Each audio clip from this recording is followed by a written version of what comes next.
2008 წლის აგვისტოს თბილისში მყოფმა პოლონეთის პრეზიდენტმა ლეხ კაჩინსკიმ განაცხადა: დღეს საქართველო ხვალ უკრაინა ზეგ ბალტიის ქვეყნები და შემდგომ შესაძლოა ჩემი ქვეყნის ჯერიც დადგესო. ეს არ იყო უბრალოდ პოლიტიკური განცხადება, ეს იყო პროგნოზი, რომელიც პოლონეთის ისტორიის კარგად გააზრებიდან გამომდინარეობდა. თქვენ უყურებთ პოდკასტს როგორ და რატომ და მე მისი წამყვანი ერეკლე შუბითიძე ვარ.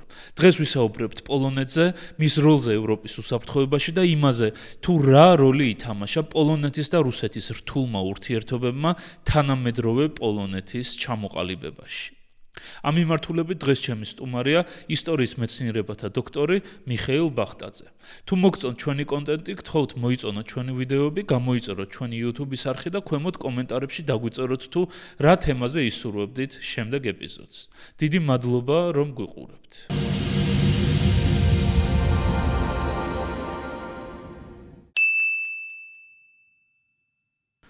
ძალიან დიდი მადლობა სტუმრობისთვის.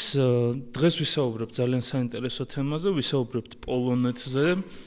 ეს არის ერთ-ერთი უმნიშვნელოვანესი ქვეყანა ევროპაში, განსაკუთრებით აღმოსავლეთ ევროპაში.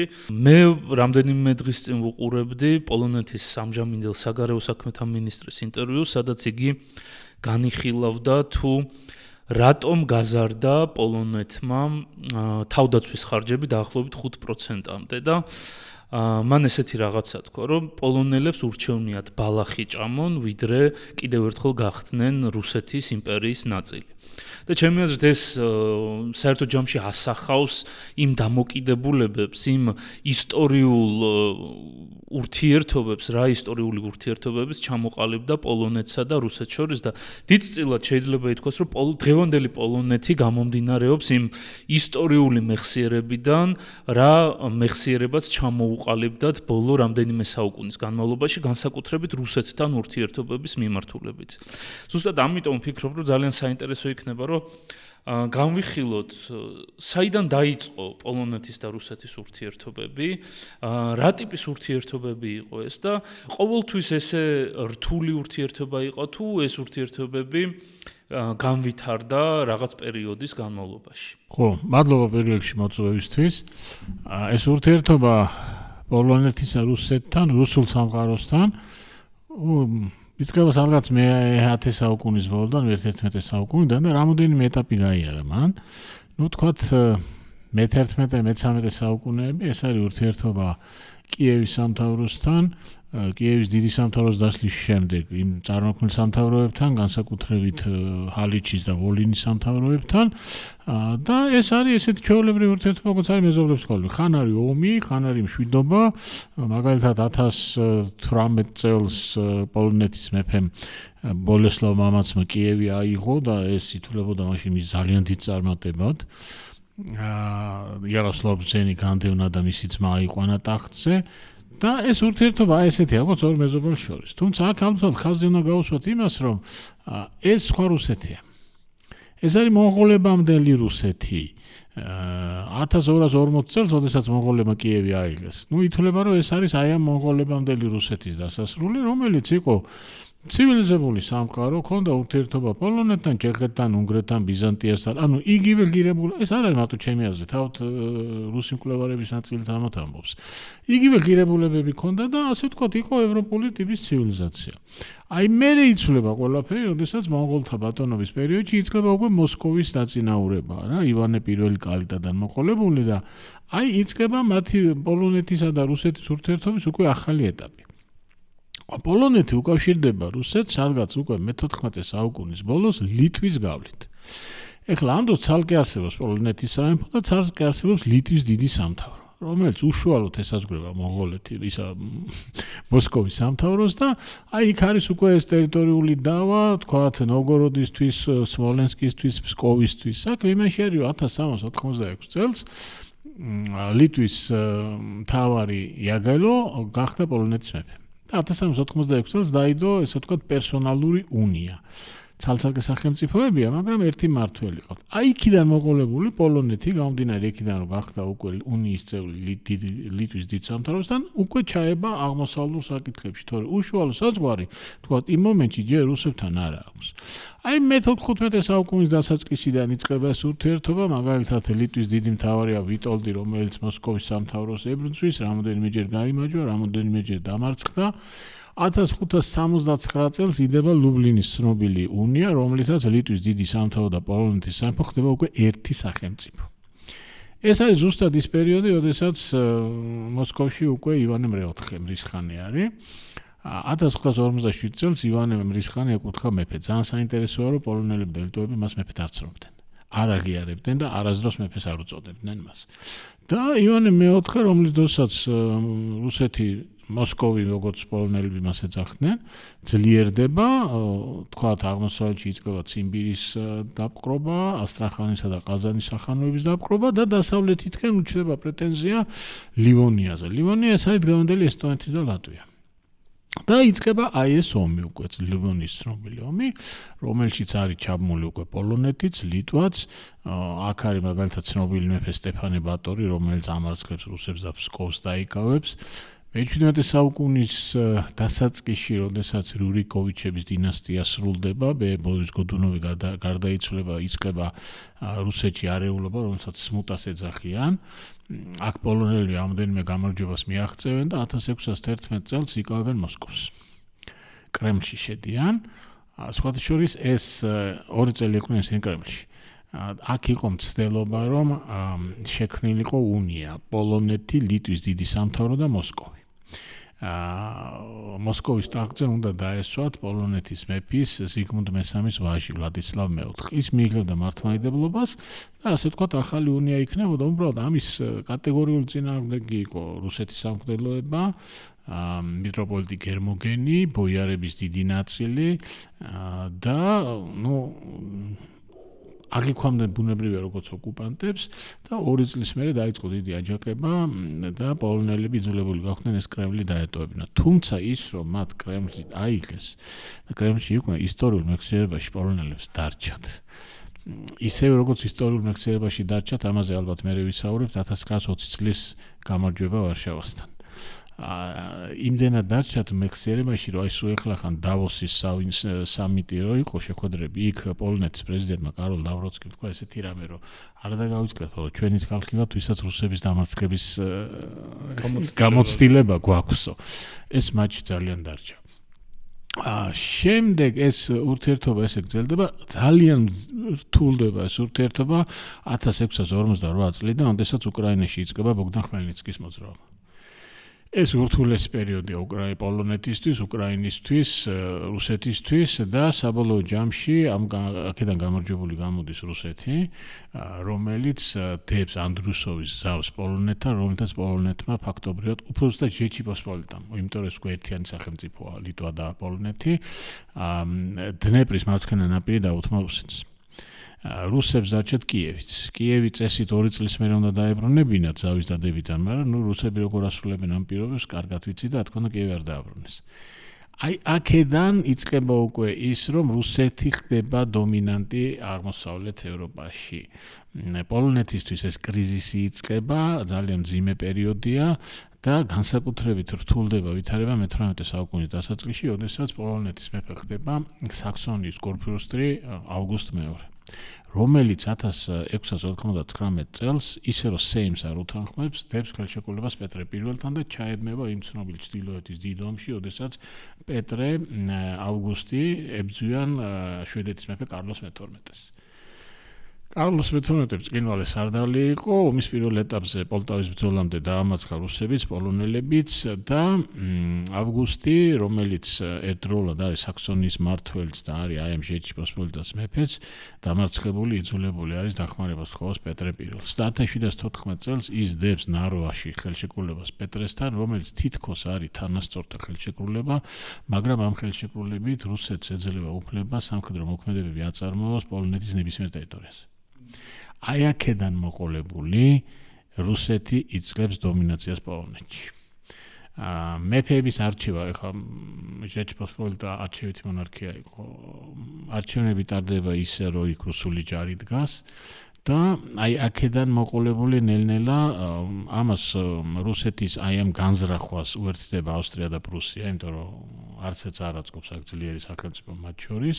საბოლოო ჯამში ეს ყველაფერი თავდება 1772 წელს, როდესაც ხდება პოლონეთის პირველი გაყოფა. პრუსია, ავსტრია და რუსეთი ინაწილებენ პეტერბურგში დებენ ხელშეკრულებას, ისე რომ პოლონელებს და არაფერს არ ეკითხებიან, მათ სეიმს აყენებენ უკვე უბრალოდ ფაქტის წინაშე, რომ თქვენ ეს უნდა დაამტკიცოთ, თუ არ დაამტკიცებთ, აგერ არის რუსული ჯარი შემოსული და ახავთ რა იქნება. და 1772 წელი ეს არის პოლონეთის პირველი დაყოფა. თუმცა პოლონეთი რჩება როგორც სახელმწიფო. ამას მოყვება მე 1792 წელს მეორე დაყოფა. უკვე აშკარა არის, რომ პოლონეთის დღეები დათვლილია და 1794 წელს იწყება თადეუშ კოსტიუშკოს ეს ცნობილი აჯანყება, რომელიც მარცხით თავდება და 1795 წელს პრუსია, ავსტრია და რუსეთის იმპერია და ამ დროს ეკატერინე მეორე რუსეთის იმპერატრიცა იყოფენ მესამედ იყოფენ პოლონეთს და პოლონეთი როგორც სახელმწიფო რუგიდან ქრება. და ტერიტორიის დიდი ნაწილი აღმოჩნდება რუსეთის შემადგენლობაში და უფრო მცირე ნაწილი პრუსიის და ავსტრიის. ოღონდ აქ არის საინტერესო რომ ამ გაყოფით ცენტრალური პოლონეთი და ვარშავა აღმოჩნდა პრუსიის შემადგენლობაში. რუსეთმა მიიღო ის ტერიტორიები, რომლებსაც თქვათ საბჭოთა პერიოდში ვეძახდით დასავლეთ უკრაინა და დასავლეთ ბელორუსი და აი ბალტიისპირეთი. მე ხდება რა? მე ხდება ის, რომ ნაპოლეონი აღადგენს გარკვეულწილად პოლონეთის სახელმწიფოებრიობას, ოდესაც ქმნის ვარშავის საჰერცოგოს. ეს ვარშავის საჰერცოგო ფაქტობრივად დამოუკიდებელი სახელმწიფოა, თავისი მმართველით, ჯარით, ყველაფრით, მაგრამ 1815 წელს, როდესაც ნაპოლეონი მარცხ ხდება, ბუნებრივია ვარშავის საჰერცოგო არსებობას წყვეტს და ვენის კონგრესზე ალექსანდრე I მოითხოვს, რომ ვარშავის საჰერცოგო, რომელიც შექმნილი იყო მესამე გაყოფის მერე პრუსიისთვის მიცემულ ტერიტორიებზე, მთლიანად გადაეცეს რუსეთს. ის ითხოვს, რომ ეს არის კომპენსაცია, რომ ჩვენ ყველაზე მეტი გავიღეთ და ჩვენ გვჭირდება კომპენსაცია და ვარშავის საჰერცოგო მოგვეცით ჩვენ. და აი ვარშავის საჰერცოგო აღმოჩნდება რუსეთის შემადგენლობაში, თუმცა უნდა ითქვას ერთი რამ, რომ იქ იქმნება ავტონომიური პოლონეთის სამეფო. ალექსანდრე I-ის ტიტულატურაში შედის, რომ ის პოლონეთის მეფეც არის. ეს არის ავტონომიური პოლონეთის სამეფო, რომელსაც ყავს თავისი მთავრობა, ყავს თავისი ჯარი, თუმცა მისი მეფე არის რუსეთის იმპერატორი. და რა თქმა უნდა, იქ იმყოფება რუსული ჯარიც, იმყოფება მისი წარმომადგენელი, თქვათ ალექსანდრე I-ის და მე ნიკოლას I-ის დროს ეს არის მათი ძმა კონსტანტინე რომანოვი, რომელიც ბელვედერის სასახლეში ცხოვრობდა და მაგალითად როცა მოიწყენდა შოპენს იბარებდა და აკვრევინებდა. შოპენი მე ემიგრაციაში წავიდა, მაგრამ სანამ წავიდოდა ასე იყო. და გარკვეული აი ავტონომიური უფლებები ამას შენარჩუნებული ქონდა. ერთი ნაწილი, ანუ სადღაც პოლონეთის ტერიტორიის სადღაც 60-65% აღმოჩნდა რუსეთის შემადგენლობაში. ნაწილი აღმოჩნდა პოლონეთის შემადგენლობაში, პოლონეთის მეთქი პრუსიის, ნაწილი ავსტრიის და დარჩა ერთი პატარა, ასე ვთქვათ, ნაწილი პოლონეთისა, რომელიც დამოუკიდებლობა შენარჩუნა, ეს არის ქალაქი კრაკოვი, რომელიც გამოცხადდა თავისუფალ ქალაქად, ოღონდ ავსტრიის პროტექტორატის ქვეშ. აი უკვე აქედან, როდესაც რუსეთის შემადგენლობა, მანამდეც ეს ურთიერთობა ხა თქმა უნდა დაძაბული იყო.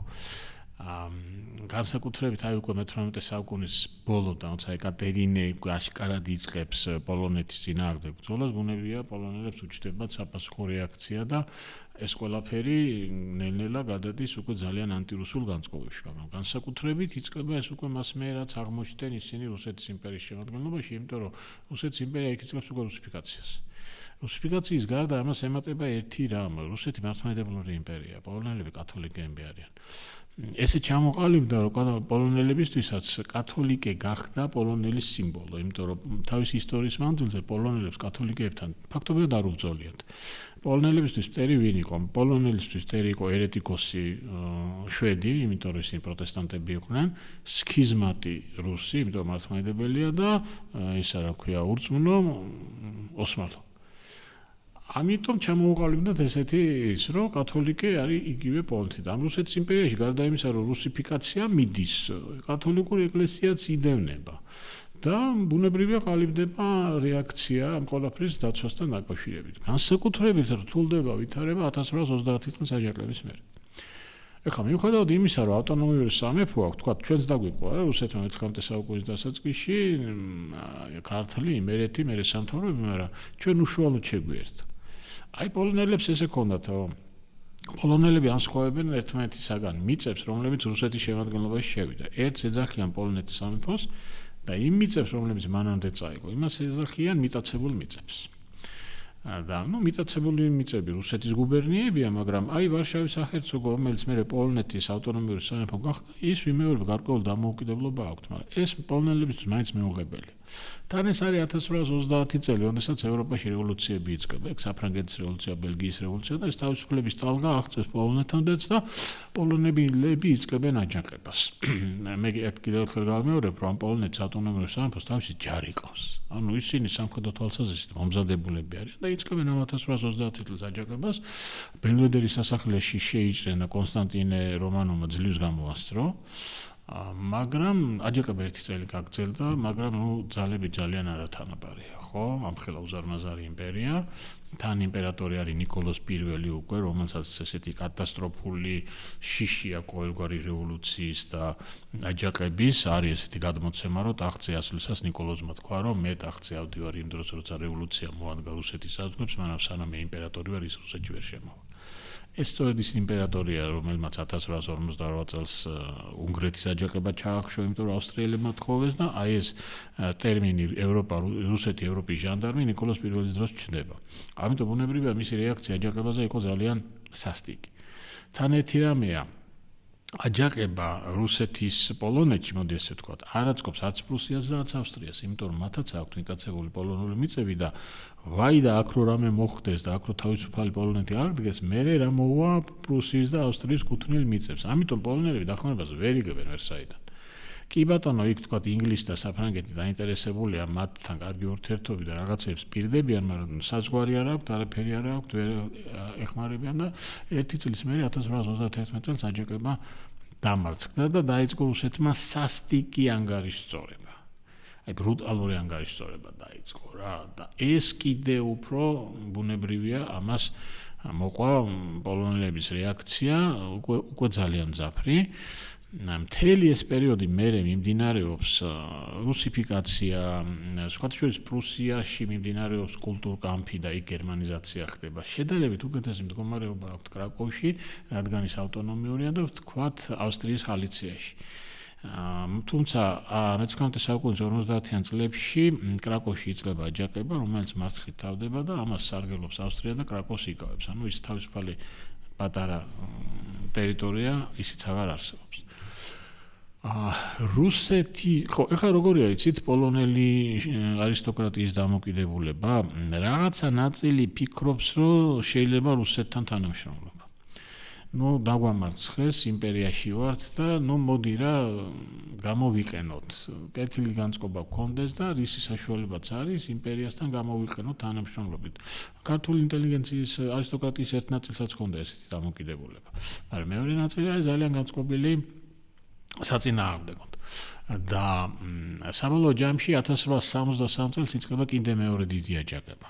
ოღონდ ეს აჯანყება იწყება გაცილებით ცუდ პირობებში ვიდრე 1830 წლის აჯანყება. იმიტომ რომ 1830 წლის აჯანყებაში ფაქტობრივად ომში, იმიტომ რომ ეგ რეგულარული არმია ყავდათ, აქ არმია არ აყავთ და ეს არის ფაქტობრივად პარტიზანული ბრძოლა რუსების წინააღმდეგ. კი ბატონო, სადღაც 35,000 კაცი მონაწილეობდა ამ აჯანყებაში, მაგრამ ეს ძირითადად მიმდინარეობს ესეთი პარტიზანული ბრძოლები. 1864 წელს რუსებმა დაამარცხეს აჯანყებულები, უკანასკნელი ხელმძღვანელი გენერალი ტროუგუტი ჩამოახვიეს და 1831 წელს რო გაუსწორდნენ, იმაზე უარესად გაუსწორდნენ. განსაკუთრებით გამოიჩინეს თავი კაზაკებმა. და მე მისაუბრია პოლონელ ჩემ კოლეგებთან, რომლებიც ამბობენ, რომ აი რაც მოხდა 1873 წელს მერე ეს კატასტროფა იყო. აი მიზანმიმართულად ხდებოდა განადგურება რა. და ბუნებრივია რომ ჩვენ გაგვიჩნდაო ასეთი ძაფრი დამოკიდებულება რუსეთისადმი, რომელიც გენოციდის სტატუსია? არა, გენოციდის სტატუსი, მაგრამ ამბობენ რომ არაფერი არ აკლდა რა, მშვიდობიანი მოსახლეობის არა მარტო ციმბირში გადასახლება მოუკვლა, გაუპატიურება ცემა, საშინელებები ხდებოდა და ეს უკვე ადამიან პიროვნულ დონეზე დავიდა, რომ უკვე ვეღარ იტანდნენ. იმდენად აგრესიული, ხა დამპყრობელი არასდროს არ გიყვას, მაგრამ დამპყრობელსაც გააჩინა ზოგი უფრო ცივილიზებულად მოქმედებს და ზოგი ძალიან სასტიკი. აი აქ იყო ეს სასტიკი ბარბაროსული მეთოდებით ხდებოდა ამ ყველაფრის გამოყენება და ნელ-ნელა ეს ისტორიულ მექსიერებაში დარჩა 30 წლის აჯანყება, 63 წლის აჯანყება, ეს რუსიფიკაცია, ეს ჩაგვრა, ეს ყველაფერი და ძალიან ანტირუსული განწყობები იქნება ამ ტერიტორიაზე. და როდესაც იწყება პირველი მსოფლიო ომი, ხო, რა თქმა უნდა, მუდმივად ფიქრობენ დამოუკიდებლობაზე, მაგრამ და ერთ რამეს ხვდებიან, რომ ერთადერთი შანსი დამოუკიდებლობის არის თუ დაიწყება დიდი ომი. და თუ უკვე გერმანიის გაერთიანებული იმპერია არსებობს და თუ რუსეთი დაუპირისპირდება გერმანიას. აი ამ შემთხვევაში მათ უჩნდებათ შანსი, რომ რაღაცა მიიღონ. თუმცა აქაც პოლონური საზოგადოება ორად იყოფა. ერთი ნაწილი მაგალითად მოსკის მეთაურობით თulis რომ ჩვენ რუსეთის მხარეს უნდა ვიყოთ, რუსეთის მეშვეობით უნდა დავამარცხოთ გერმანია და მე უნდა ვიმუშაოთ იმაზე, რომ რუსეთმა ისევ დაგვიბრუნოს ავტონომია და ესე ნელ-ნელა ნაბიჯ-ნაბიჯ ჩვენ წავიდეთ დამოუკიდებლობისკენ.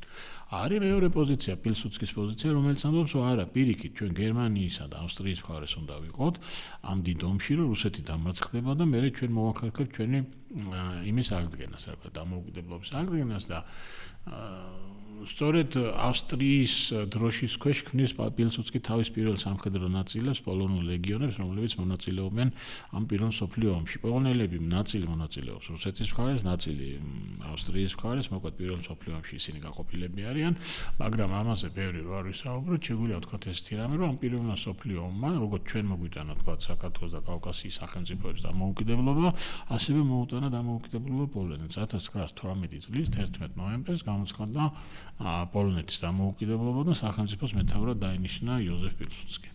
კი ბატონო.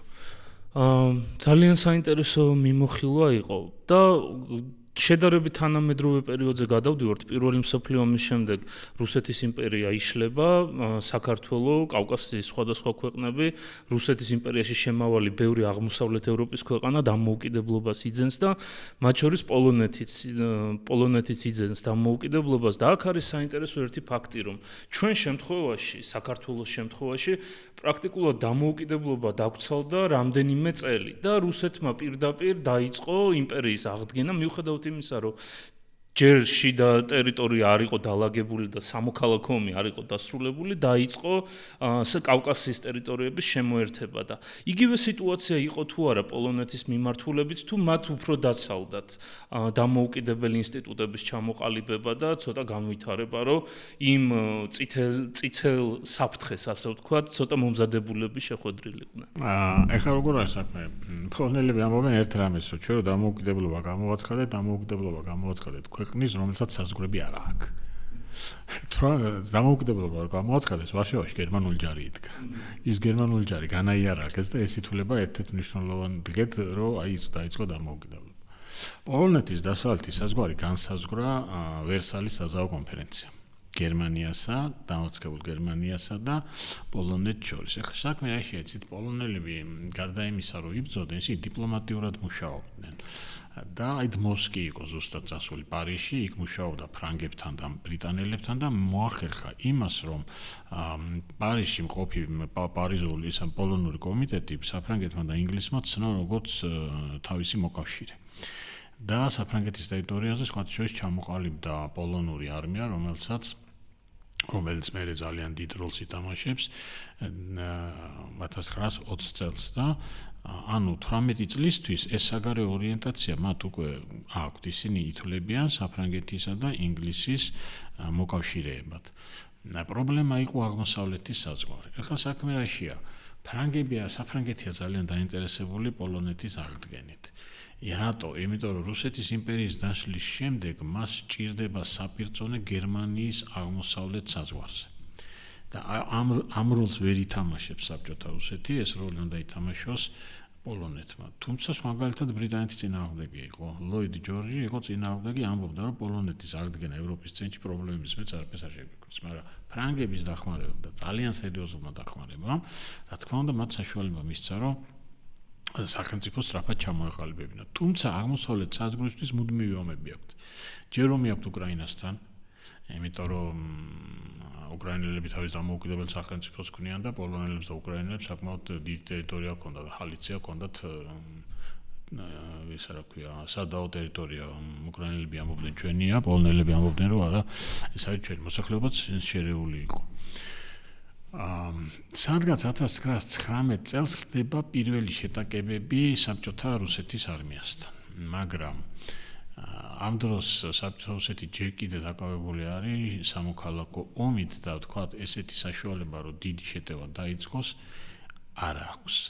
ამავე დროს უკრაინელები ხვდებიან რომ მარტო საბჭოთა რუსეთს ვერ გაუწევენ წინააღმდეგობას და 1920 წლის მარტში ვარშავაში პილსუდსკი და პეტლიორა შეთანხმდებიან და იდება ჯერ პოლიტიკური ხელშეკრულება და მერე იგდება სამხედრო ხელშეკრულება, რომ პოლონეთი უკრაინასთან ერთად იბრძოლეს საბჭოთა რუსეთის წინააღმდეგ და შეეცდება აღადგინოს დამოუკიდებელი უკრაინა.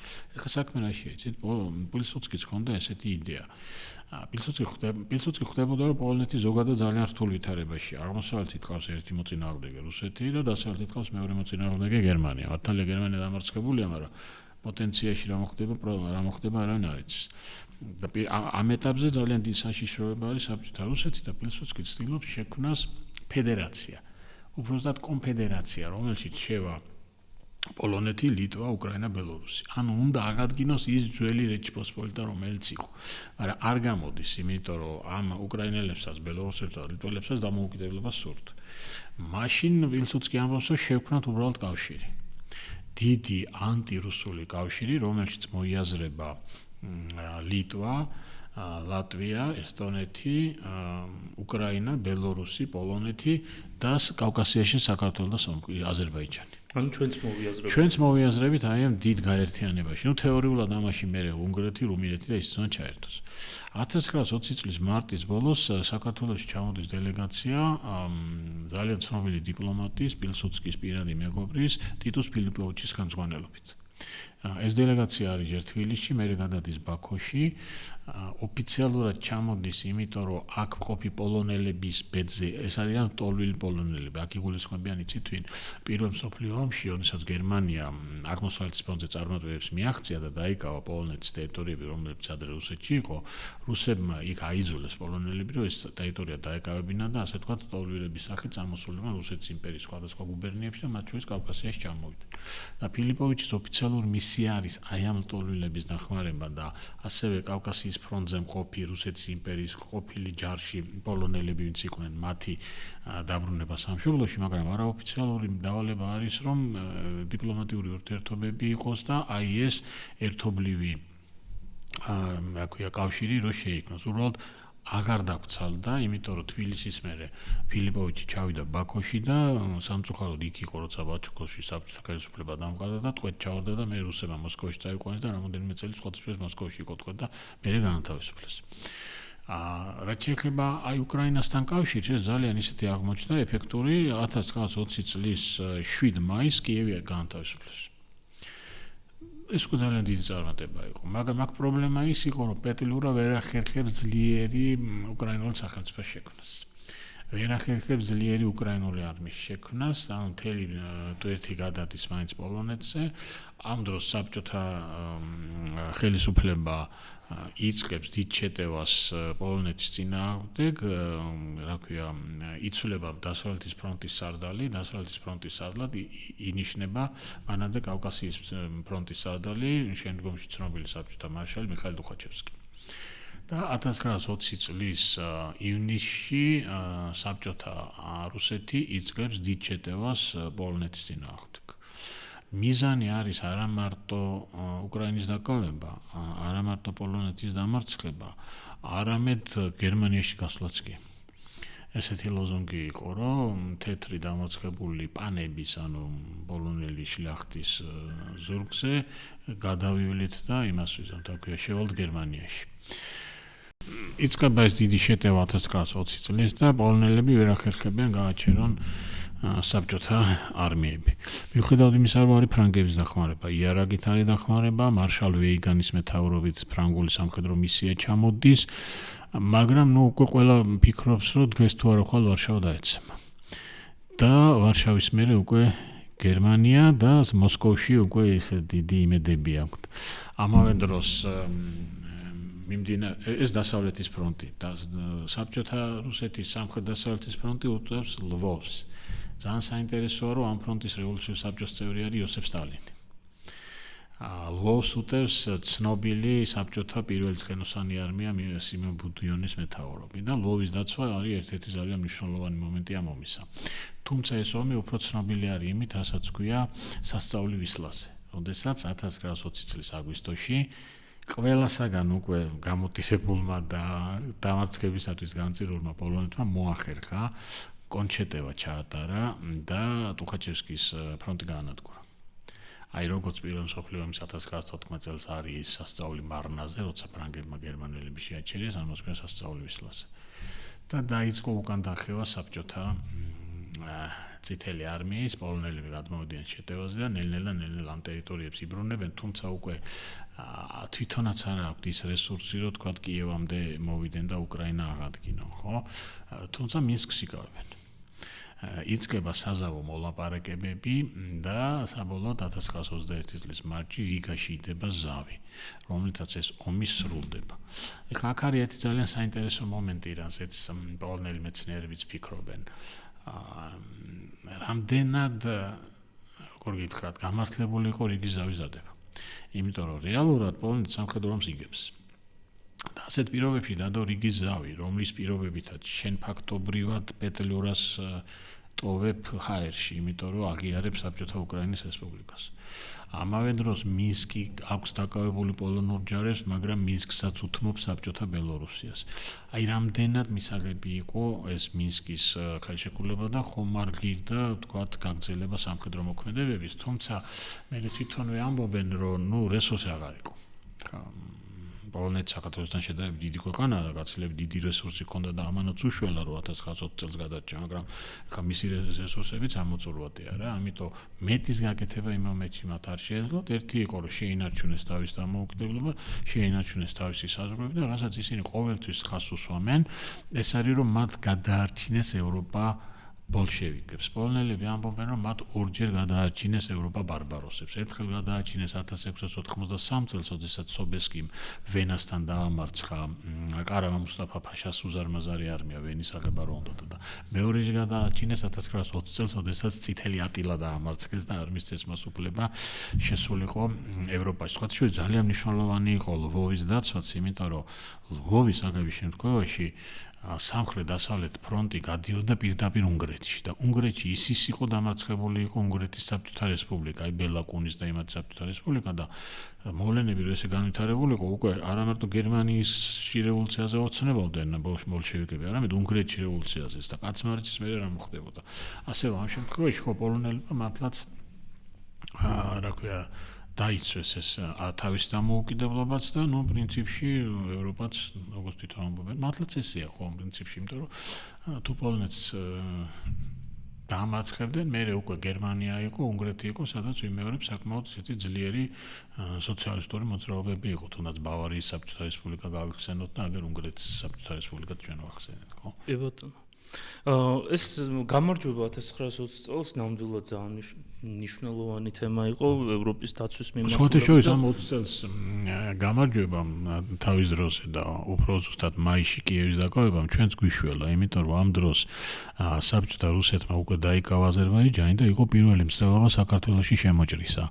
და ერთ-ერთი მიზეზი, რა თქმა უნდა, ჩვენი ჯარის ძალიან დიდი წინააღმდეგობა, რომელიც მაშინ გაუჭირეთ საბჭოთა მე-11 არმიის ნაწილებს, მაგრამ შექმნილი այս რთული ვითარებას დასავლეთის ფრონტზე არაძლევდა საშუალებას საბჭოთა რუსეთს, რომ მთელი რესურსი აქეთ გადმოესროლა, ასე რომ გარკვეულწილად ამან ჩვენც გვიშველა მაშინ.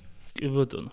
რამდენად მოხერხდა 39 წლამდე პოლონეთში ინსტიტუტების ისე ჩამოყალიბება, რომ ჰქონოდათ მათ შანსი დაიმარცხებინათ გერმანელების შემოჭრა, რომელიც დაიწყო 39-ში.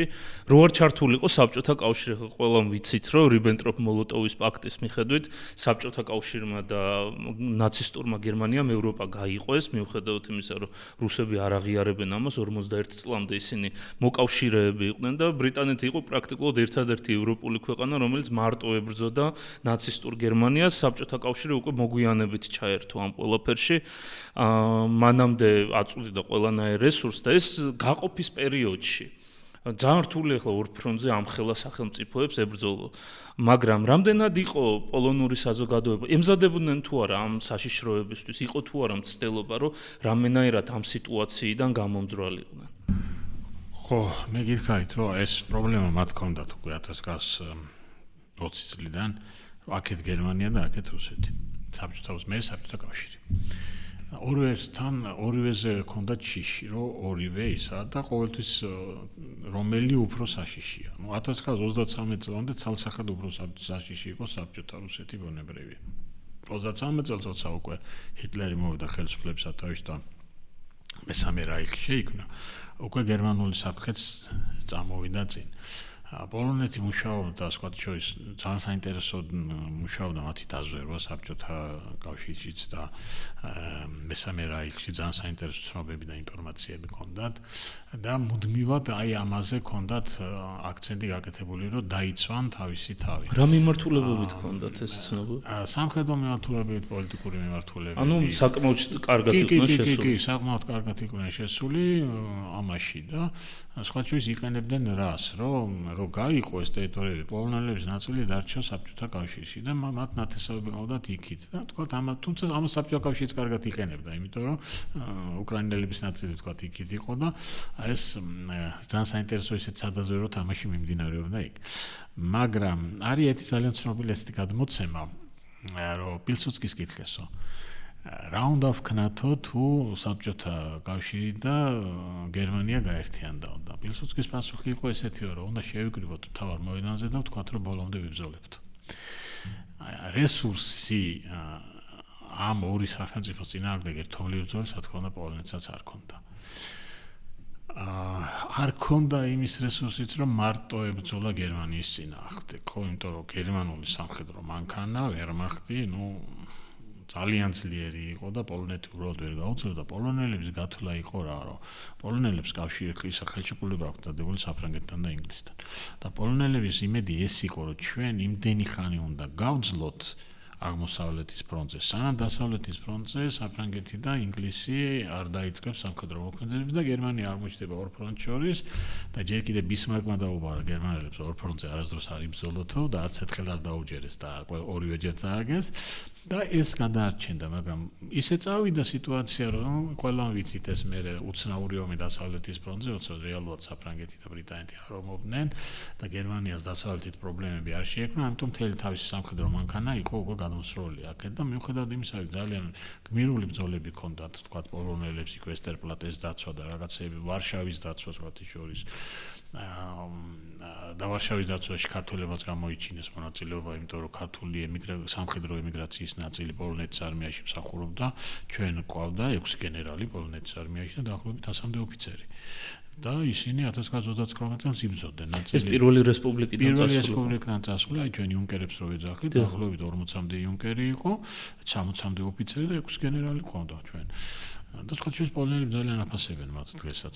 და ნაწილმა იბრძოლა მესამე რაიხის წინააღმდეგ, ნაწილმა იბრძოლა საბჭოთა კავშირის წინააღმდეგ, იმიტომ რომ 1 სექტემბერს რო დაიწყო ეს გერმანელების შემოტევა, 17 სექტემბერს დაიწყო საბჭოთა შემოტევა.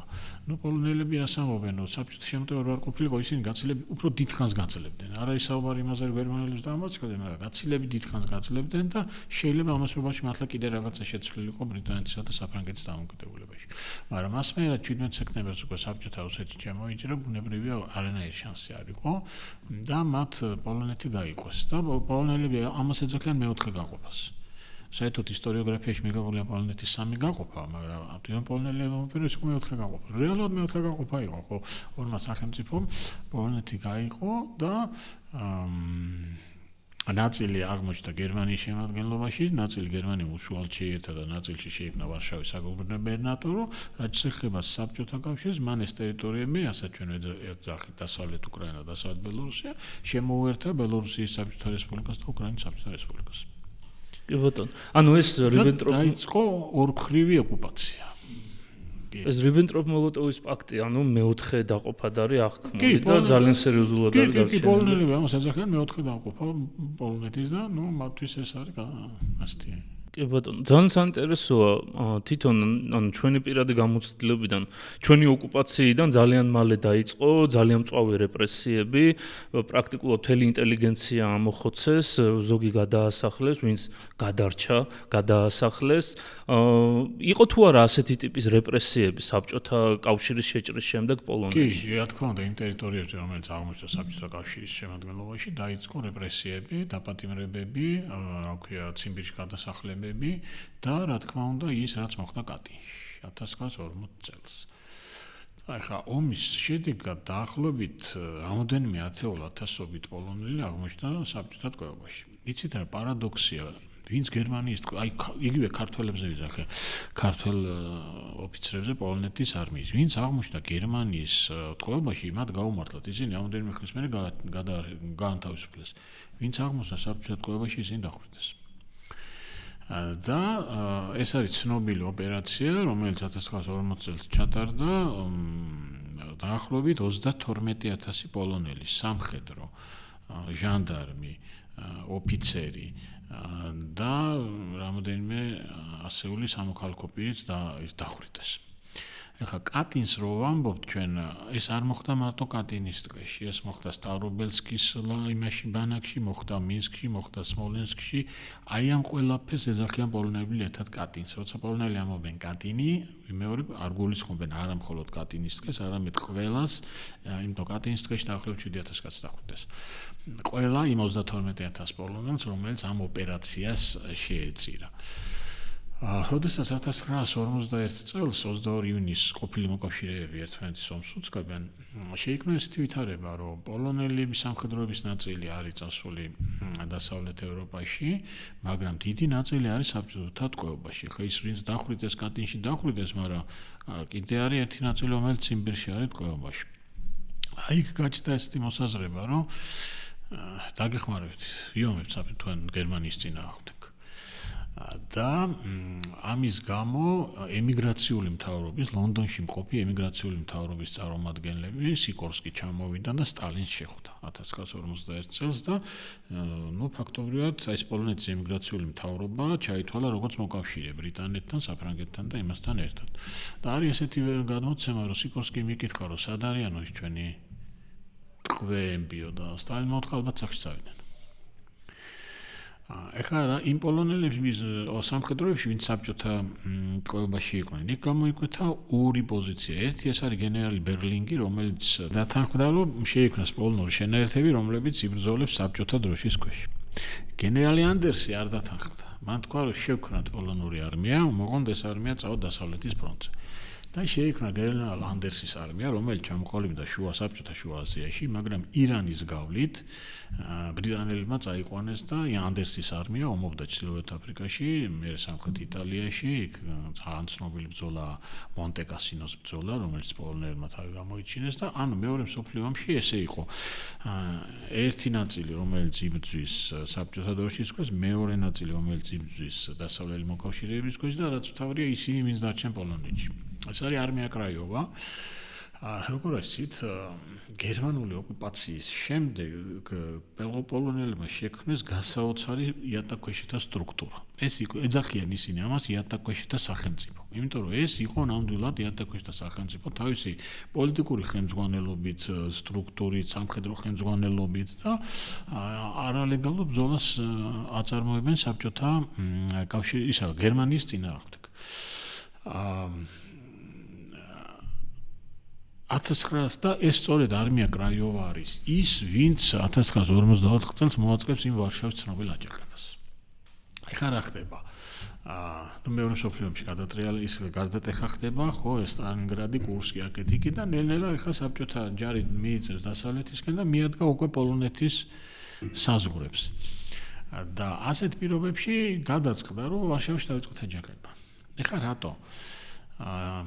ესეთი უფრო ადრე გამთავისუფლდებით, ესეთი მეორე ვაჩვენებთ ძალას და მესამე რომ შემოვლენ საბჭოთა ჯარები, ჩვენ უკვე განთავისუფლებული ვიქნებით და ეს იქნება კოზირი სტალინთან ურთიერთობაში. იმიტომ რომ არსებობს ერთი ემიგრაციული მთავრობა ლონდონში, რომელსაც ეს არმია კრაიოვა და ანდერსის არმია ექვემდებარება და არის სტალინის განზრახვა, რომ იქ პოლონეთში თავისი ხალხი დასვას. ანუ პოლიტიკური ბრძოლაც მიმდინარეობს. მით უმეტეს საბჭოთა ჯარები უკვე ვარშავის მისადგომებთან არიან და ყველა დარწმუნებულია, რომ აჯანყება რო დაიწყება, დახმარებაც რა თქმა უნდა აქედან იქნება. 1954 წლის აგვისტოს ბოლოს თუ არ ვცდები 30 აგვისტო თუ 1 სექტემბერი დაიწყო ეს ვარშავის ცნობილი აჯანყება. საბჭოთა ეს ხდება მდინარე ვისლის მარცხენა ნაპირზე. მდინარე ვისლის მარჯვენა ნაპირზე დგას საბჭოთა ჯარი, რომელიც აფსარგეთებს. უყურებს უყურებს. თან როგორ არის იცით? ამ საბჭოთა ფრონტის მეთაური არის გენერალი როკოსოვსკი. პოლონელია წარმოშობით და იმ დროს როცა აქეთ დგას როკოსოვსკის ჯარი, აჯანყებულ ვარშავაში ცხოვრობს როკოსოვსკის და ამ საბჭოთა ნაწილებში შედის ასევე გენერალ ბერლინგის პოლონური ნაწილები. და ბერლინგი ეუბნება როკოსოვსკის და საბჭოთა ხელისუფლებას, რომ მე ვერ გავაჩერებ ჩემ მეომრებს. ეხლა როგორია რა, შენ ხედავ რომ ვარშავაში მდინარის იქით მხარეს შენები ომობენ და შენ გეუბნებიან არ გადახვიდე. და იყო მცდელობა ბერლინგის მეომრებისა გადასულიყვნენ და მიხმარებოდნენ აჯანყებულ ვარშაველებს, მაგრამ ვერ მოახერხეს. ესეთი ვისლა ძალიან დიდია. ვისლის მარცხენა ნაპირი მაღალია და როგორც დგას პოლონელები თვითონ ვოცუდან დაგეგმილი ოპერაცია იყო, რომ მოკლედ ვერ მიეხმარნენ. ვარშავის აჯანყება გერმანელებმა ჩაახშეს ძალიან სასტიკად და აქაც ვარშავის აჯანყებულების წინააღმდეგ გერმანელებმა გამოიყენეს ის რუსულის შენაერთები, რომლებიც ვერმახტის მხარეს იბრძოდნენ. 1830 წელს ეს ხო იყო, 63-ში ხო იყო და ეხლა 54 წელს გერმანელებმა და კიდე რუსები. სხვა შორის ფოტოც არის, რომ კაზაკური შენაერთები და გერმანელი ოფიცრები ერთად როგორ განიხილავენ რაღაცა გეგმებს. ხო, ანუ აი ამ ყველაფერს დაემატა კიდე ეს ამ ანტირუსულ განწყობებს. ერთი რომ აქეთ დგას საბჭოთა ჯარი და არ გვეხმარება და მეორე რომ ესენი მონაწილეობდნენ კიდე ამ ჩვენ ჩახშობაში. ეხლა მე საბჭოთა ხელისუფლება თავს იმართლებდა, რომ ესე იგი საბჭოთა შეტევის რესურსი უკვე ამოწურული იყო, როკოსოვსკის არმიას იქ შესვენება ჭირდებოდა. არა, ეს იყო სტალინის გათვლა. მას აწყობდა თუ გერმანელები ამ აჯანყებას ჩაახშობდნენ. აწყობდა რატო? პირველი განადგურდებოდა არმია კრაიოვა და სტალინი კარგად ხვდებოდა, რომ ის ხალხი, ვინც 5 წელი გერმანელებს ებრძოდა, მერე გააგრძელებდა ბრძოლა საბჭოთა კავშირის წინააღმდეგ და ეს რესურსი აკრაიოვას არ ექნებოდა. მეორე, ამას ყველაფერს წარმოაჩენდა როგორც ავანტიურას და მესამე მოახდენდა ლონდონის მთავრობის დისკრედიტაციას. ანუ სტალინი უკვე ემზადება იმისთვის, რომ მომავალ პოლიტიკურ თამაშებში ეს გამოიყენოს სათავეზე. მას არაფერში არ აწყობდა ამ აჯანყების გამარჯვება. ამიტომ ეს უბრალოდ გაძიდეს. საქმე იქამდეც კი მივიდა, რომ მოკავშირეები ბრიტანელები და ამერიკელები აჯანყებულებს ვერ ეხმარებიან. ერთ-ერთი მიზეზი ისიც იყო, რომ მათი აეროდრომები ძალიან შორს იყო და უბრალოდ ჰაერიდანაც ვერ დაეხმარებოდნენ და საბჭოთა კავშირს თხოვეს, რომ თქვენ აეროდრომებს გამოვიყენებთ. კაი, თქვენ არ ეხმარებით, მაგრამ თქვენი აეროდრომები მოგვეცით, რომ არა, ამაზეც ვარ ვთქვეს. ხო, ანუ აშკარა იყო, რომ გაწირეს. და მე უკვე ყველაფერი რო დამთავრდა 45 წლის იანვარში შეუტიეს და ვარშავაში შევიდნენ. ამას პოლონელები ეძახიან ესეთ რამეს გამარჯვება თავისუფლების გარეშე. ანუ კი გავიმარჯვეთ, გერმანია დავამარცხეთ, მაგრამ თავისუფლება ვერ მიიღეთ. მე ძალიან მომწონს ეს ფორმულა, გამარჯვება თავისუფლების გარეშე. მათთვის პრინციპში დიდი აფერი შეიცვალა, ერთი ოკუპანტი ჩანაცვლა მეორე ოკუპანტით. და ხო, კიდე საინტერესო რა არის, ცით, მერე დაიწყო საბჭოთა ხელისუფლებამ ამ არმია კრაიოვას წევრების დევნა. და 1945 წელს ჩაატარეს ოპერაცია, როდესაც დააპატიმრეს ამ იატაკქვეშეთა მთავრობის ხელმძღვანელები. გენერალმა სეროვმა იყო ესეთი გენერალი სეროვი, იმან შესთავაზა, ეს NKVD-ის გენერალი იყო, შეხვედრა შესთავაზა მათ, მოდით ამა და ამ ადგილზეო და ისინი რომ მივიდნენ იქ დააპატიმრეს. წაიყვანეს ყველანი მოსკოვში და გაასამართლეს იცით რისთვის? გერმანელებთან თანამშრომლობისთვის. ხალხი, რომელიც 4-5 წელი იბრძოდა გერმანელების წინააღმდეგ, გაასამართლეს გერმანელებთან თანამშრომლობისთვის. ესეთი პოლონელი გმირი არის ვიტოლდ პილეცკი. პილეცკი არის ის კაცი, ვინც თავისი ნებით ჩაჯდა აუშვიცში. მან ერთ-ერთმა პირველმა გამოაგზავნა იქიდან ინფორმაცია რა ხდება აუშვიცში. მერე გამოიპარა, წავიდა დასავლეთში, გენერალ ანდერსის არმიაში იბრძოლა, 45 წლის მერე დაბრუნდა პოლონეთში და 47 წელს დაიჭირეს, დააბრალეს გერმანელებთან თანამშრომლობა და დახვრიტეს. ანუ ცინიზმის ამდე მივიდა, რომ გერმანელების წინააღმდეგ მეომარ ხალხს აბრალებდნენ გერმანელებთან თანამშრომლობა და სასტიკად უსწორდებოდნენ. აი ყველას, ვინც ამიყვა არმია კრაიოვში, ვინც ოდნავ შემჩნეული იყო იმაში, რომ რაღაცა ანტისაბჭოთა განწყობები აქვს, სასტიკად დევნიდნენ. კი, ეს რუსებისთვის ძალიან დამახასიათებელი ქცევა არის ზოგადად. ხო, სტალინისთვის პოლონეთი ძალიან მნიშვნელოვანი იყო, მით უმეტეს იქ 56 წლამდე ბერუტი მართავდა და ბერუტი იყო, სტალინის ერთგულესი მსახური.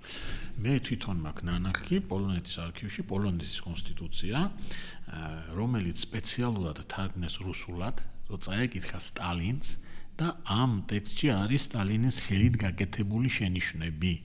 და ბერუტმა ეს მერე ჩაიტანა და ამ შენიშვნებით მიიღეს კონსტიტუცია. ანუ იმდენად იყო დაინტერესებული სტალინი ამით, რომ წარმოვიდგინეთ, ესე იგი პოლონეთის კონსტიტუცია წაიკითხა და იქ შესწორებები გააკეთა. და ყველაფერი ის, რაც ხდებოდა საბჭოთა კავშირში სტალინის პერიოდში მეორე მსოფლიო ომის მერე, შეიძლება ისეთი სიმძაფრით არა, იმიტომ რომ პოლონეთი მაინც გარეთ იყო, მაგრამ აისახებოდა ეს ყველაფერი პოლონეთს. კი, ერთის მხრივ ეს აჯანყების არჩახშობა რაღაცნაირად გაამართლა ამ თემამ, იმიტომ რომ მაგალითად აი იუგოსლავიაში, როდესაც დიდი ჩართულობა არ იყო საბჭოთა ჯარების, ტიტო ბროსმა საბოლოო ჯამში სტალინს უარი უთხრა დამორჩილებაზე, არ იყვნენ მასთან ვალში და შესაბამისად დამოუკიდებელი ნეიტრალური პოლიტიკის წარმოება შეძლეს და აქ იგივე სიტუაცია შეიძლება განვითარებულიყო და ეს იყო სავარაუდოდ ერთ-ერთი გათვლა, რომ არანაირი შესაძლებლობა არ ყოფილიყო, რომ სტალინის ავტორიტეტის წინააღმდეგ ვინმე დარჩენილიყო პოლონეთში, რაც ძალიან დამახასიათებელი არის იმ პერიოდის საბჭოთა კავშირისთვის. ერთი სანამ გავაგრძელებთ საბჭოთა კავშირში პოლონეთის ბედზე საუბარს, საინტერესოა ასევე კატინის ხოცვა-ჟლეტასთან ერთად ხშირად მოიხსენიებენ ვოლინის ხოცვა-ჟლეტას. და დღესაც არის ამაზე საუბარი და პოლონელები აქტიურად ითხოვენ უკრაინელებისგან ამის აღიარებას და თუ შეიძლება აუხსნათ კონკრეტულ რა ხდებოდა, რა სიტუაცია იყო და ვინ იყო ჩართული. ხო, ეს პოლონეთ-უკრაინელების ურთიერთობა კიდე ძალიან მძიმე ურთიერთობა, იმიტომ რომ აი როცა არსებობდა ეს მეორე რეჩპოსპოლიტა 1918-29 წლამდე. იქ შედიოდა ხალიცია და ის რეგიონები, რომლებიც უკრაინელებით იყო დასახლებული და აი თქვათ ცნობილი სტეფან ბანდერა თავის მოღვაწეობას სწორედ ანტიპოლონური აქციებით იწყებს და ის რო იქნება ОУН-ი არის უკრაინული ნაციონალისტების ორგანიზაცია, რომელსაც თავიდან ივან კონოვალეცი ხელმძღვანელობს, ის იქ ანტიპოლონური აქციებს ჩადის, იქ რაღაცა ტერორისტული აქტებიც აქვს მოწყობილი და ეს რამოდენიმე უკრაინელი ნაციონალისტი დაპატიმრებული წაი, დახვრეტილი წაი და მოკლედ იქ სერიოზული პრობლემები იყო. ხა მეორე მსოფლიო ომის დროს ეს ОУН-ი და არის ის ძალა, რომელიც პრინციპში თითქოს გერმანელების მხარეს იბრძვის, არა? მაგრამ რეალურად არც გერმანელები უნდა, არც საბჭოთა ის არ უნდა დამოუკიდებელი უკრაინის შექმნა და რაღაც მომენტში 1953 წელი ეს ჩაითვალა, რომ ეს პოლონელებიც ჩვენ ხელს გვიშლიან. ეს ტერიტორია არის ისტორიული უკრაინული ტერიტორია და აქ პოლონელები არ უნდა ცხოვრობდნენ. ეხლა ეს ივან კონოვალეცი, რომელიც მე ვახსენე, ეს მე საბჭოთა სპეცსამსახურებმა მოკლეს, ბელგიაში მოკლეს, ტერორისტული აქტი მოუწყვეს, იყო ესეთი კაცი ივან სუდოპლატოვი, რომელიც მე იყო საბჭოთა საგარეო დაზვერვის უფროსი ბერიას დროს და ამ სუდოპლატოვმა პირადად მოუწყვო ტერორისტული, ანუ რა, შოკოლადი მიცა, რომელშიც იყო ასაფეთქებელი ნივთიერება და იმე რომ ეს შოკოლადის ბომბონერკას რო ეძახით, იმაში იდო ასაფეთქებელი ის რა ქვია მოწყობილობა და იცოდა ამან რომ კონოვალეთ ძალიან უყვარს შოკოლადი და ის რომ იცა მე იმან რომ გახსნა და აფეთქდა და აღნა და მე ეს ოუნი ორად გაიყო ერთი იყო უფრო ასე ვთქვათ ნაკლებად აგრესიული მელნიკის მეთაურობით და მეორე იყო ეს ბანდერას ესა ბანდერა პოლონელებისთვის აი დამნაშავე თუ უკრაინელებისთვის ეროვნული გმირია პოლონელები ამბობენ რომ კაი თქვენთვის ეროვნული გმირია შეიძლება ჩვენთვის ეს არის დამნაშავე სამხედრო დამნაშავე და ეს არის ადამიანი რომელიც ერთ-ერთი იდეური ხელმძღვანელი იყო იმასა რაც ვოლინში მოხდა ანუ ვოლინში რა მოხდა დაახლოებით 50000 უკრაინელი მოკლეს პოლონელი 50000 პოლონელი მოკლეს ეს იყო ეთნოწმენდა ფაქტობრივად რომელიც მაშინ ოუნმა ჩაატარა და უკრაინელები პოლონელები დღემდე ამბობენ რომ ეს იყო ეთნოწმენდა ეს იყო გენოციდი და ნუ ამას ჭირდება აღიარება ეს ძალიან მტკივნეული საკითხია პოლონელ-უკრაინელების ურთიერთობაში და ზოგადად ბევრი აქვთ მათ ესეთი საკითხი ნაცვლად შორის რომ დაიწყო ეს 2021 წელს ეს ომი მაშინ პრეზიდენტი დუდა იყო და დუდამ თქვა ესეთი რამე რომ უკრაინელებსა და პოლონელებს შორის ხშირად მაგიდაზე იდო ნაჯახი რატო თქვა იმიტომ ამ ვოლინის იმის დროს ნაჯახები დახოცეს ეს პოლონელები და იდო ნაჯახი მაგრამ დღეს დევს ოპური ხო და აი ეს ვოლინი მათთვის ძალიან მტკივნეულია პოლონელებისთვის აი ხლა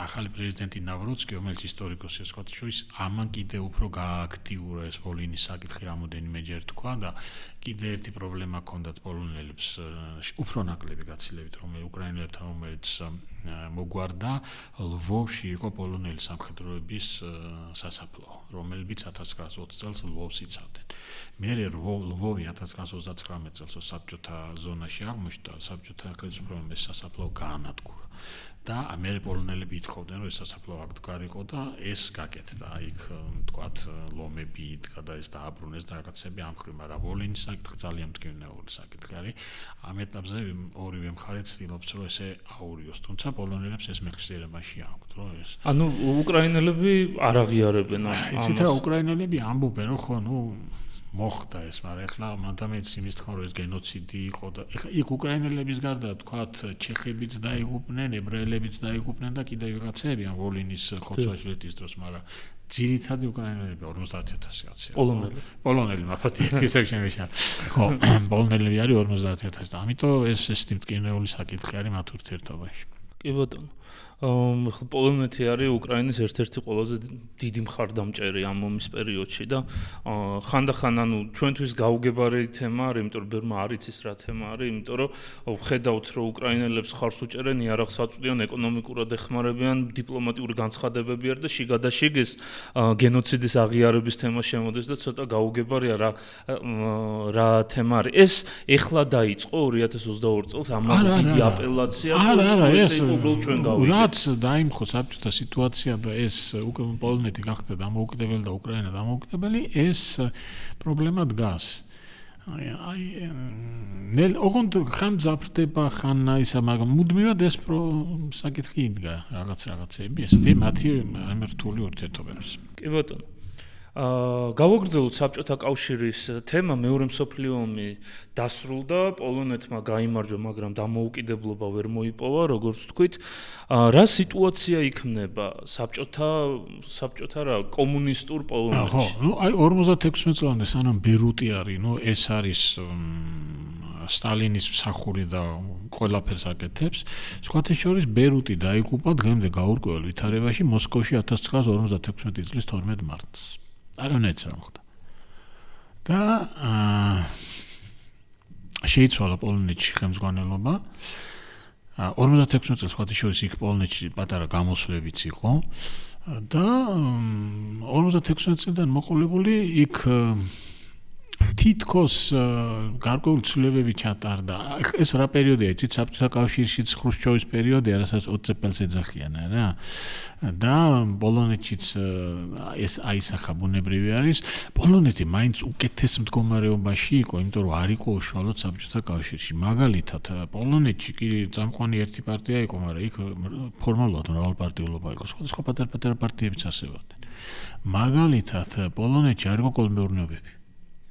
მიწის კერძო საკუთრება არსებობდა. მე მყავს პოლონელი კოლეგა მეგობარი, რომელიც ყვება, რომ მამამის მიწის დიდი ფართობები ჰქონდა და დაქირავებულში რომ მას იყენებდა. ანუ ის მაინც განსხვავებული იყო, არ იყო ისეთივე საშინელი მდგომარეობა, როგორც იყო, რა ქვია, საბჭოთა კავშირის. თუმცა იქ 70-იან წლებშიც არის ეს გამ, ჩვენ გვახსოვს პოლონეთი 80 და 91 წელი, როცა სოლიდარობა ჩამოყალიბდა და ვალენსა და ეს გდანსკის გემჩენებელი, მაგრამ ანტისაბჭოთა, ანტიკომუნისტური გამოსვლები პოლონეთში მუდმივად იყო. 70-იან წლებში იყო, თქვა, იგივე გდანსკში, შტეტინში გამოსვლები, პოზნანში იყო დიდი გაფიცვა, 1977 წელს სტუდენტების გამოსვლა იყო და სტუდენტებმა შექმნეს თავისი სოლიდარობის ორგანიზაცია. ანუ მუდმივად ეს მუხტი დამოუკიდებლობისა, ეს მუხტი ანტისაბჭოთა იმისა გამოსვლისა ყოველთვის იყო.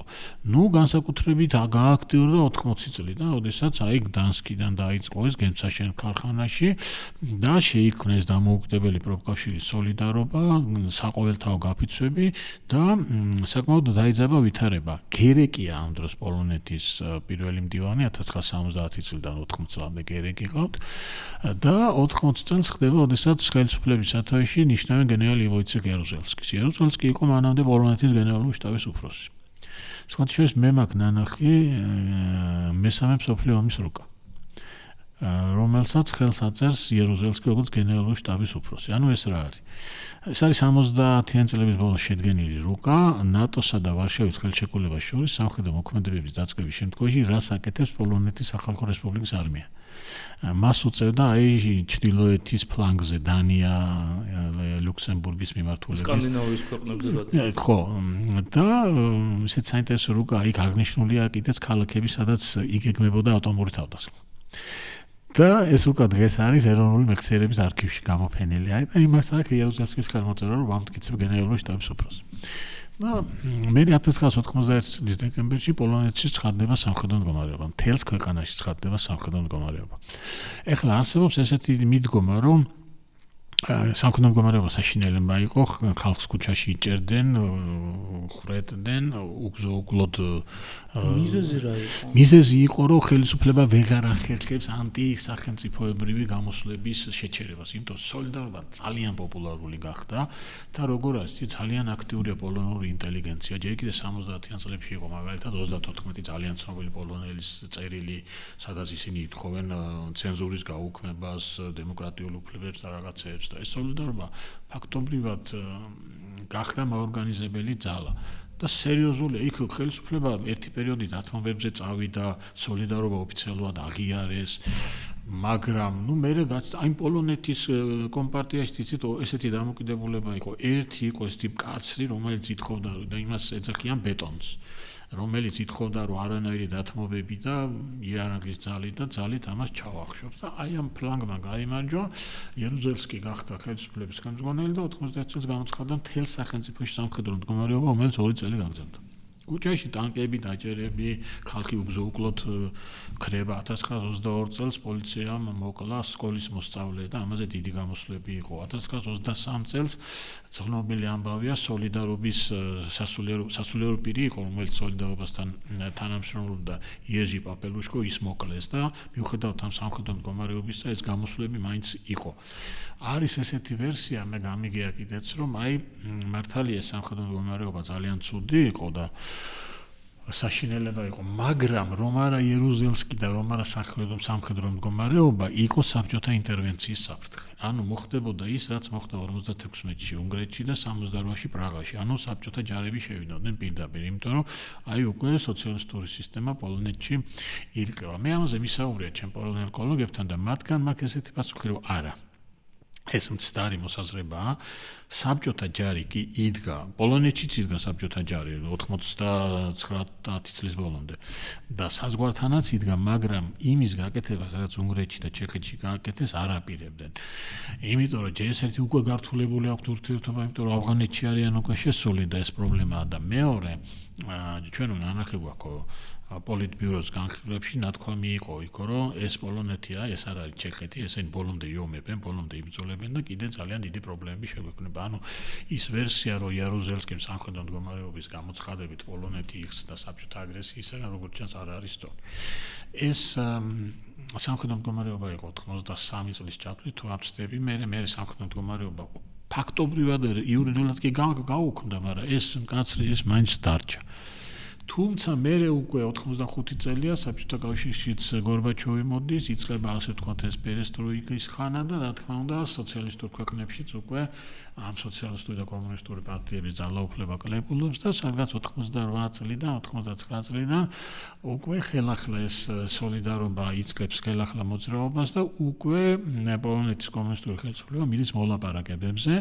99 წელს იწყება დიდი მოლაპარაკებები, ქვია მრგვალი მაგიდა, სხვათა შორის ეს მრგვალი მაგიდა ბოლო დრომდე ინახებოდა პრეზიდენტის სასახლეში, რომლის ირგვლივაც იჯდნენ ერთ მხრივ კომუნისტები, მეორე მხრივ სოლიდარობა, ვალენტოვიჩის ხვები და სხვები, სხვათა შორის მაშინ სოლიდარობასთან უკვე თანამშრომლობდა სრულიად ახალგაზრდა იურისტი ლეხ კაჩინსკი.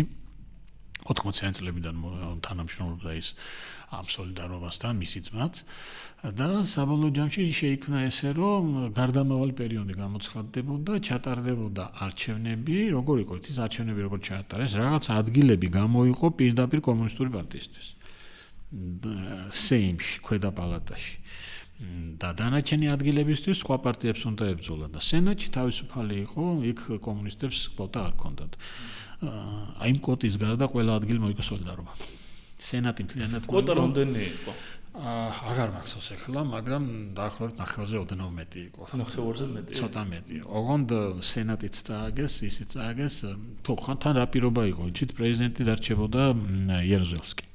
და დარჩა ერთი წელი პრეზიდენტი იერუზელსკი, მაგრამ 90 წელს უკვე ისე შეიცვალა ვითარება, რომ მიხვდეს, რომ აზრი არ ქონდა და გათადგა და მე ჩატარდა 91 წელს უკვე პირველი ისეთი არჩევნები და უკვე კომუნისტები საერთოდ წავიდნენ ძალაუფლებიდან. თუმცა საინტერესო რა არის, იცით, რომ 88-99 წლებში სოლიდარობა რო იწყებს მოლაპარაკებას კომუნისტურ ხელისუფლებასთან, სოლიდარობაში გამოიყოფა ცალკე ჯგუფი, რომელიც არის ამის წინააღმდეგ და შეიქმნა მეორე ორგანიზაცია, ქვია პოლონად ქვია ვალჩონნაე სოლიდარნას, ანუ მებრძოლი სოლიდარობა, რომელიც ბოლომდე იყო კომუნისტების წინააღმდეგ და ამბობდა, რომ არანაირ მოლაპარაკებებთან ამათთან არ გვინდა. ესენი მაინც დაემხობიან, ერთ წელიწადში თუ არა 20 წელიწადში დაემხობიან და რა საჭირო არის ამათთან მოლაპარაკება. სხვათა შორის აი ამ მებრძოლი სოლიდარობის ერთ-ერთი ლიდერი იყო თადეუშ მაზოვეცკი, რომელიც იყო აი ცოტა ხნის წინ რო იყო პოლონეთის პრეზიდენტი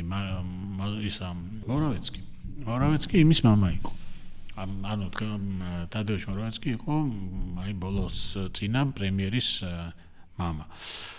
თუმცა რეპრესიები, 80-იან წლების რეპრესიებზე რა შეიცით საუბარი? მე ნანახი მაქვს ციხე. სადაც ეს დისიდენტები ისხდნენ, ვარშავაში ეს ციხე. ეს არის ციხე, რომელიც თავის დროზე აშენდა მეფის რუსეთის მიერ. და იყო პირველი ციხე რუსეთის იმპერიაში, სადაც იყო კანალიზაცია და იყო ელექტროფიკაცია. ამ ციხეს მერე იყენებდა პოლონეთის რესპუბლიკა, მერე იყენებდა მესამე რაიხი, მერე იყენებდა საბჭოთა ხელისუფლება 80-იან წლების ბოლომდე. დღეს მუზეუმია.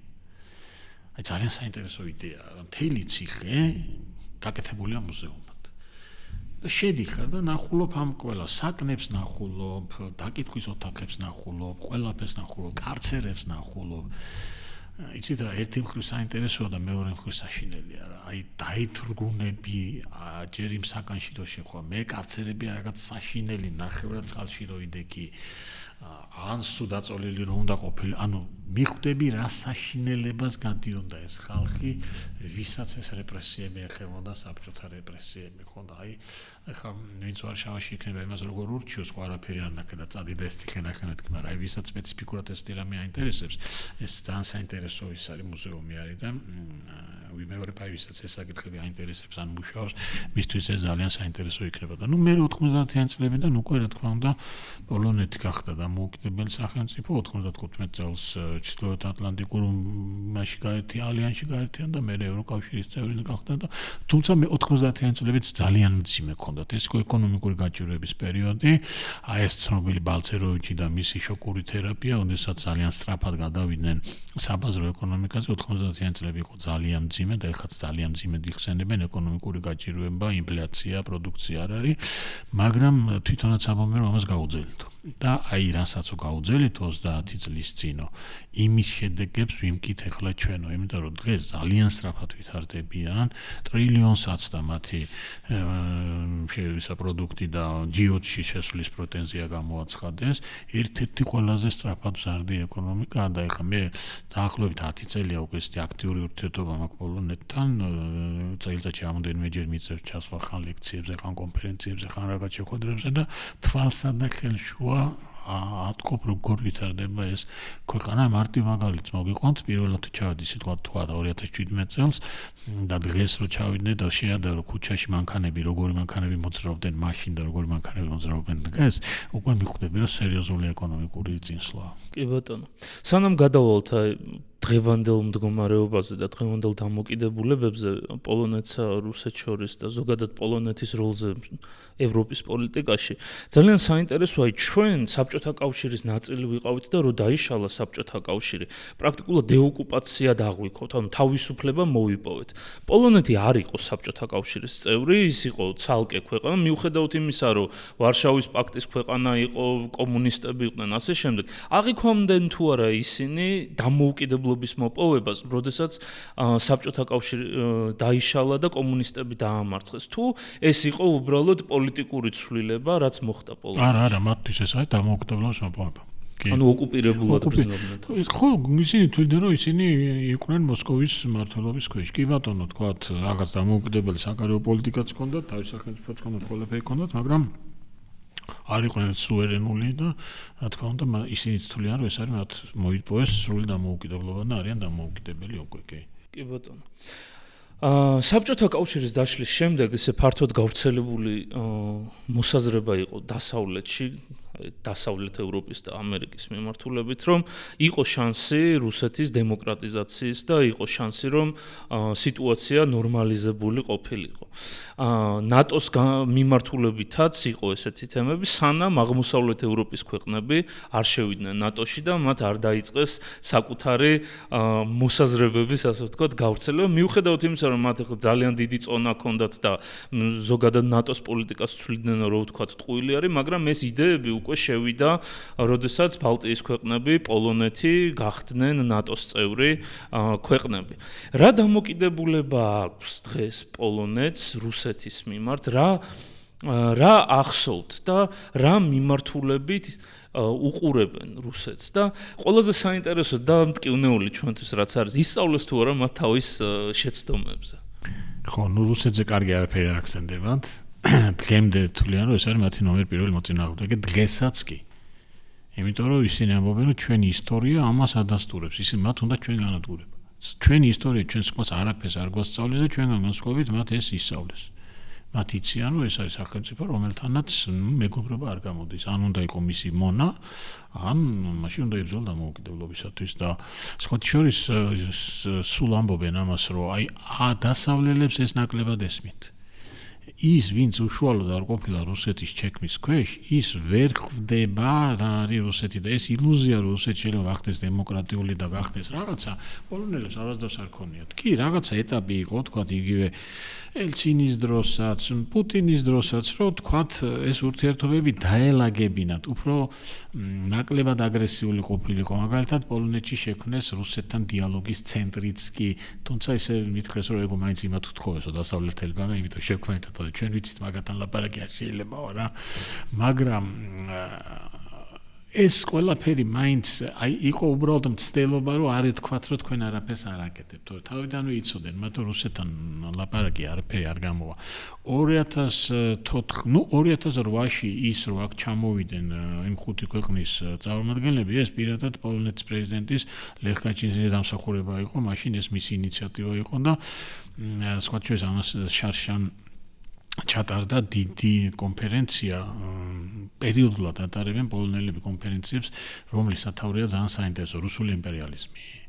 რა ქვია, ორთავარწივიდან წითელ ვარსკვლავამდე და მთელი მსოფლიოდან ჩადიან და აი შარშან მეც ვიყავი და აი იქ საუბრისას რო ვახსენე, ეს სხვა შეიძლება ძალიან ესიამოვნოთო, კარგია რომ ქართველებს გახსოვთო, რომ აი თქვა კაჩინსკი ჩამოვიდა და რაღაცა. 2014 წლის მერე კირიმის ოკუპაციის მერე ხო, თითქმის ნულამდე დაიყვანეს ეს ურთიერთობა და უკრაინაში ანექსიის ომის დაწყების მერე ბუნებრივია პოლონელები ძალიან ანტირუსულად არიან განწყობილი, იმიტომ რომ იცით რა არის მათი ისტორია. კიდე ერთი რაღაცა იცით, იგივე ვარშავაში, იგივე სხვა ქვეყნებში არსებობს პოლონეთის მართლმადიდებლური ეკლესია. კათოლიკეები არიან, ისინი თვითონ ძალიან მორწმუნე ხალხიან და რელიგიური ხალხი, მაგრამ მართლმადიდებლობიაც არ, მართლმადიდებლური ტაძრები აქვთ ძალიან ცოტა. ვარშავაში მე ვიცი 2 თუ 3 სულ. და ლაპარაკში მკითხე რომ რა არის მეთქი ეს და რა არისო იცი, ჩვენ რომ დამოუკიდებლები გავხდითო, დიდი ნაწილი დავანგრიეთო. იმდენად ისა გვაქვს მეუღებლობა და ყოველთვის გვეშინიაო რომ მართლმადიდებლური ტაძარი ეს არის რუსული და რუსული გავლენა არ იყოს. აი ამ დონეზე აქვს ეს შიში და სიფრთხილე რუსების მიმართ და აი ეს ძალიან ჩანს და სხვადასხვა ინიციატივები აქვს. პოლონელები ხას უსვამენ, ჩვენ ვართ ის ხალხი, რომელიც დღეს ვიცავთ და ევროპას და ვიცავთ ნატოს აღმოსავლეთ ფლანგს. ეხლა მართლა რომ შექმნდო პოსტსაბჭოთა ქვეყნებში პოლონეთი არის ყველაზე ძლიერი. ლიდერია რა უნგრეთი და ურბანი, პოლონეთი არის ძალიან ძლიერი. და ისინი აი ამ როლის თამაშს აგრძელებენ, რომ აღმოსავლეთის ფლანგზე ჩვენ ვარ და აქვთ ინიციატივები, მაგალითად აქვთ ინიციატივას გვიდან ზღვამდე. ეს არის მე-17 საუკუნის 30-იანი წლები, როცა რეჩპოსპოლიტა ყველაზე დიდია, 1,000,000 კვადრატული კილომეტრია და ბალტიის ზღვიდან მადლაშავ ზღვამდე ჩამოდიოდა და აქვთ ეს იდეა, რომ აი გაერთიანდეს ბალტიისპირეთის ქვეყნები, პოლონეთი, რუმინეთი, ბულგარეთი და შეიქმნას კიდევ ნატოში ვართ, მაგრამ კიდევ ერთი ეს სამხედრო ალიანსის იდეა. იქ ბუქარესტის ცხრიანი აქვს გაკეთებული. მოკლედ, სულ აქვთ ეს იდეები, რომ რაღაცა აღმოსავლეთ ევროპის ქვეყნებმა დამოუკიდებლად რაღაცა დიდი როლი ვითამაშონ და აი იმის მერე რაც რუსეთმა დაიწყო მორიგი ომი უკრაინაში, პოლონელები სულ ხას უსვამენ ამას, რომ ჩვენ ვიცავთ აქ აღმოსავლეთ ევროპას, ვიცავთ ნატოს აღმოსავლეთ ფლანგს და ძალიან დიდ მნიშვნელობას ანიჭებენ თავის ურთიერთობას ამერიკის შეერთებულ შტატებთან. ძალიან დიდ მნიშვნელობას. დღეს მე მგონი დაახლოებით რამდენიმე 1000 ამერიკელი ჯარისკაცი არის განთავსებული პოლონეთში და ამას ესე ძალიან საინტერესო და ცოტა სარისკო, მაგრამ ძალიან საინტერესო სულ გავაკეთეს პოლონელებმა ახლა ამერიკის საპრეზიდენტო არჩევნების დროს, რომ ამერიკაში ძალიან დიდი პოლონური დიასპორა არის და პოლონელი პოლიტიკოსები აქტიურად დადიოდნენ და ტრამპის ხარდასაჭერად ატარებდნენ იქ შეხვედრებს, რაც ტრამპის დამარცხების შემთხვევაში შეიძლება ყოფილიყო ძალიან სარისკო, მაგრამ საბოლოო ჯამში ძალიან დიდ პოლიტიკურ მოპოვებად შეიძლება ახლა ჩაითვალოს. ამერიკაში არის 9 მილიონი პოლონელი. პოლონეთში არის 38 მილიონი და 9 მილიონი არის ამერიკაში. სერიოზული დიასპორა. და იქ კი ნამდვილად ჩადიოდა დუდა ჩადიოდა, ეხლანდელი პრეზიდენტი ნავროცკი ჩადიოდა. ეხლა პოლონეთში როგორ არის, საზოგადოება ძალიან გაყოფილია, დაახლოებით 50-50-ზე. ნაწილი ეს არის ტუსკის პარტია, სამოქალაქო პლატფორმა და მისი კოალიცია და მეორე ნაწილი არის კაჩინსკის პისი და მისი მომხრეები და აი ტრამპს მხარს უჭერდა უფრო კაჩინსკის ფლანგი, ეს უფრო მარჯვენა მხარე და პირდაპირ დღესაც პრეზიდენტი ნავროცკი, პოლონეთის პრეზიდენტი გამოდის იშვიათად, აი ძალიან ძნელად რო ტრამპი გააკრიტიკოს. ფაქტობრივად არ აკრიტიკებს და თითქოს ყველაფერში ცდილობს ტრამპს მხარი დაუჭიროს და ამას ხას უსვამენ პოლონელები, რომ ჩვენთვის ამერიკასთან ურთიერთობა არის მთავარი, რომ ამერიკა არის ერთ-ერთი ყველაზე მთავარი გარანტორი ჩვენი დამოუკიდებლობისა და სხვათა შორის ესეთი დისკუსიაც კი ჰქონდათ, რომ რა უფრო მნიშვნელოვანია ჩვენთვის ევროკავშირი თუ ჩრდილოეთატლანტიკური ალიანსი და ნაწილი ამბობს, რომ ჩრდილოეთატლანტიკური ალიანსი, იმიტომ ეს არის რეალური თავდაცვითი მექანიზმი, ხო? თუმცა ამის პარალელურად ძალიან ზრუნავენ თავისი შეერაგებული ძალების განვითარებაზე. 5%-მდე აიყვანეს თითქმის თავდაცვის ხარჯები, 4.8 აქვთ თუ 4.9 აქვთ. და ტერიტორიულ დაცვას დიან 300,000 კაცამდე, ჯარის გაზდა უნდა 300,000 კაცამდე, შეერაგებას ყიდულობენ ამერიკაში, სამხრეთ სამხრეთ კორეაში, თვითონ აწარმოებენ, სამხედრო წარმოება აქვთ. ესეთი მარტივი რაღაცაც კი გააკეთეს, რომ მოქალაქეებისთვის გახსნეს სროლის წრეები.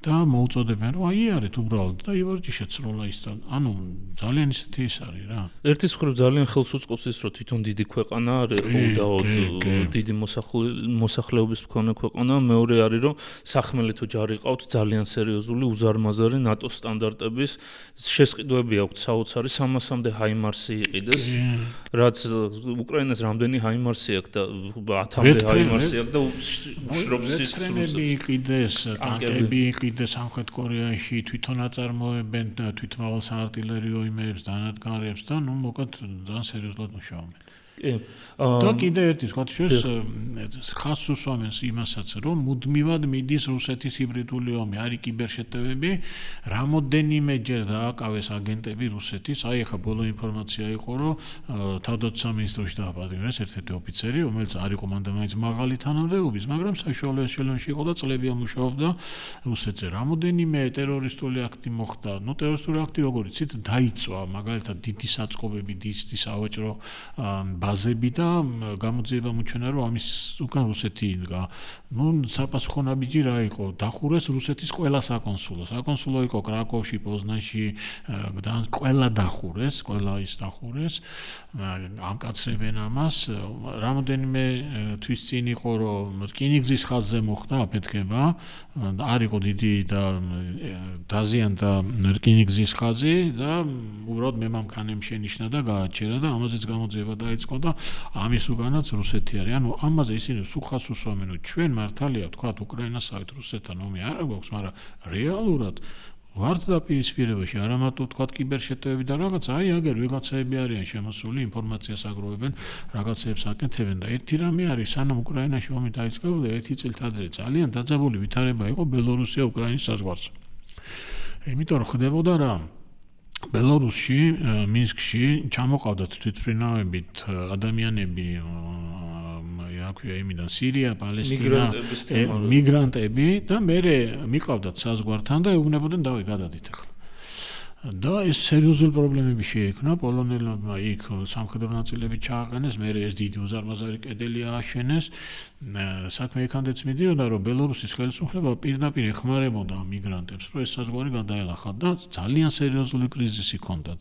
და მაშინაც პოლონელები სულ ამას ამბობდნენ, რომ ესე ნუ უყურებთ ამას, ეს არის უბრალოდ შეტევა ევროპაზე და ჩათვალეთ, რომ ჩვენ ვართ პირველი ფორპოსტი, ვინც ამას ვიცავს. აი ამას სუხას უსვამენ. და დღესაც სულ ამას ამბობენ, რომ ღმერთმა დაიფაროს და რამე რომ მოხდეს, ჩვენ ვართ და იცით თქვენ რამოდენიმე დრონით შეფრინა პოლონეთის ტერიტორიაზე, იქ რაღაცა მსხვერპლიც ჩამოვარდა და არ არის ნამდვილად მარტივი სიტუაცია.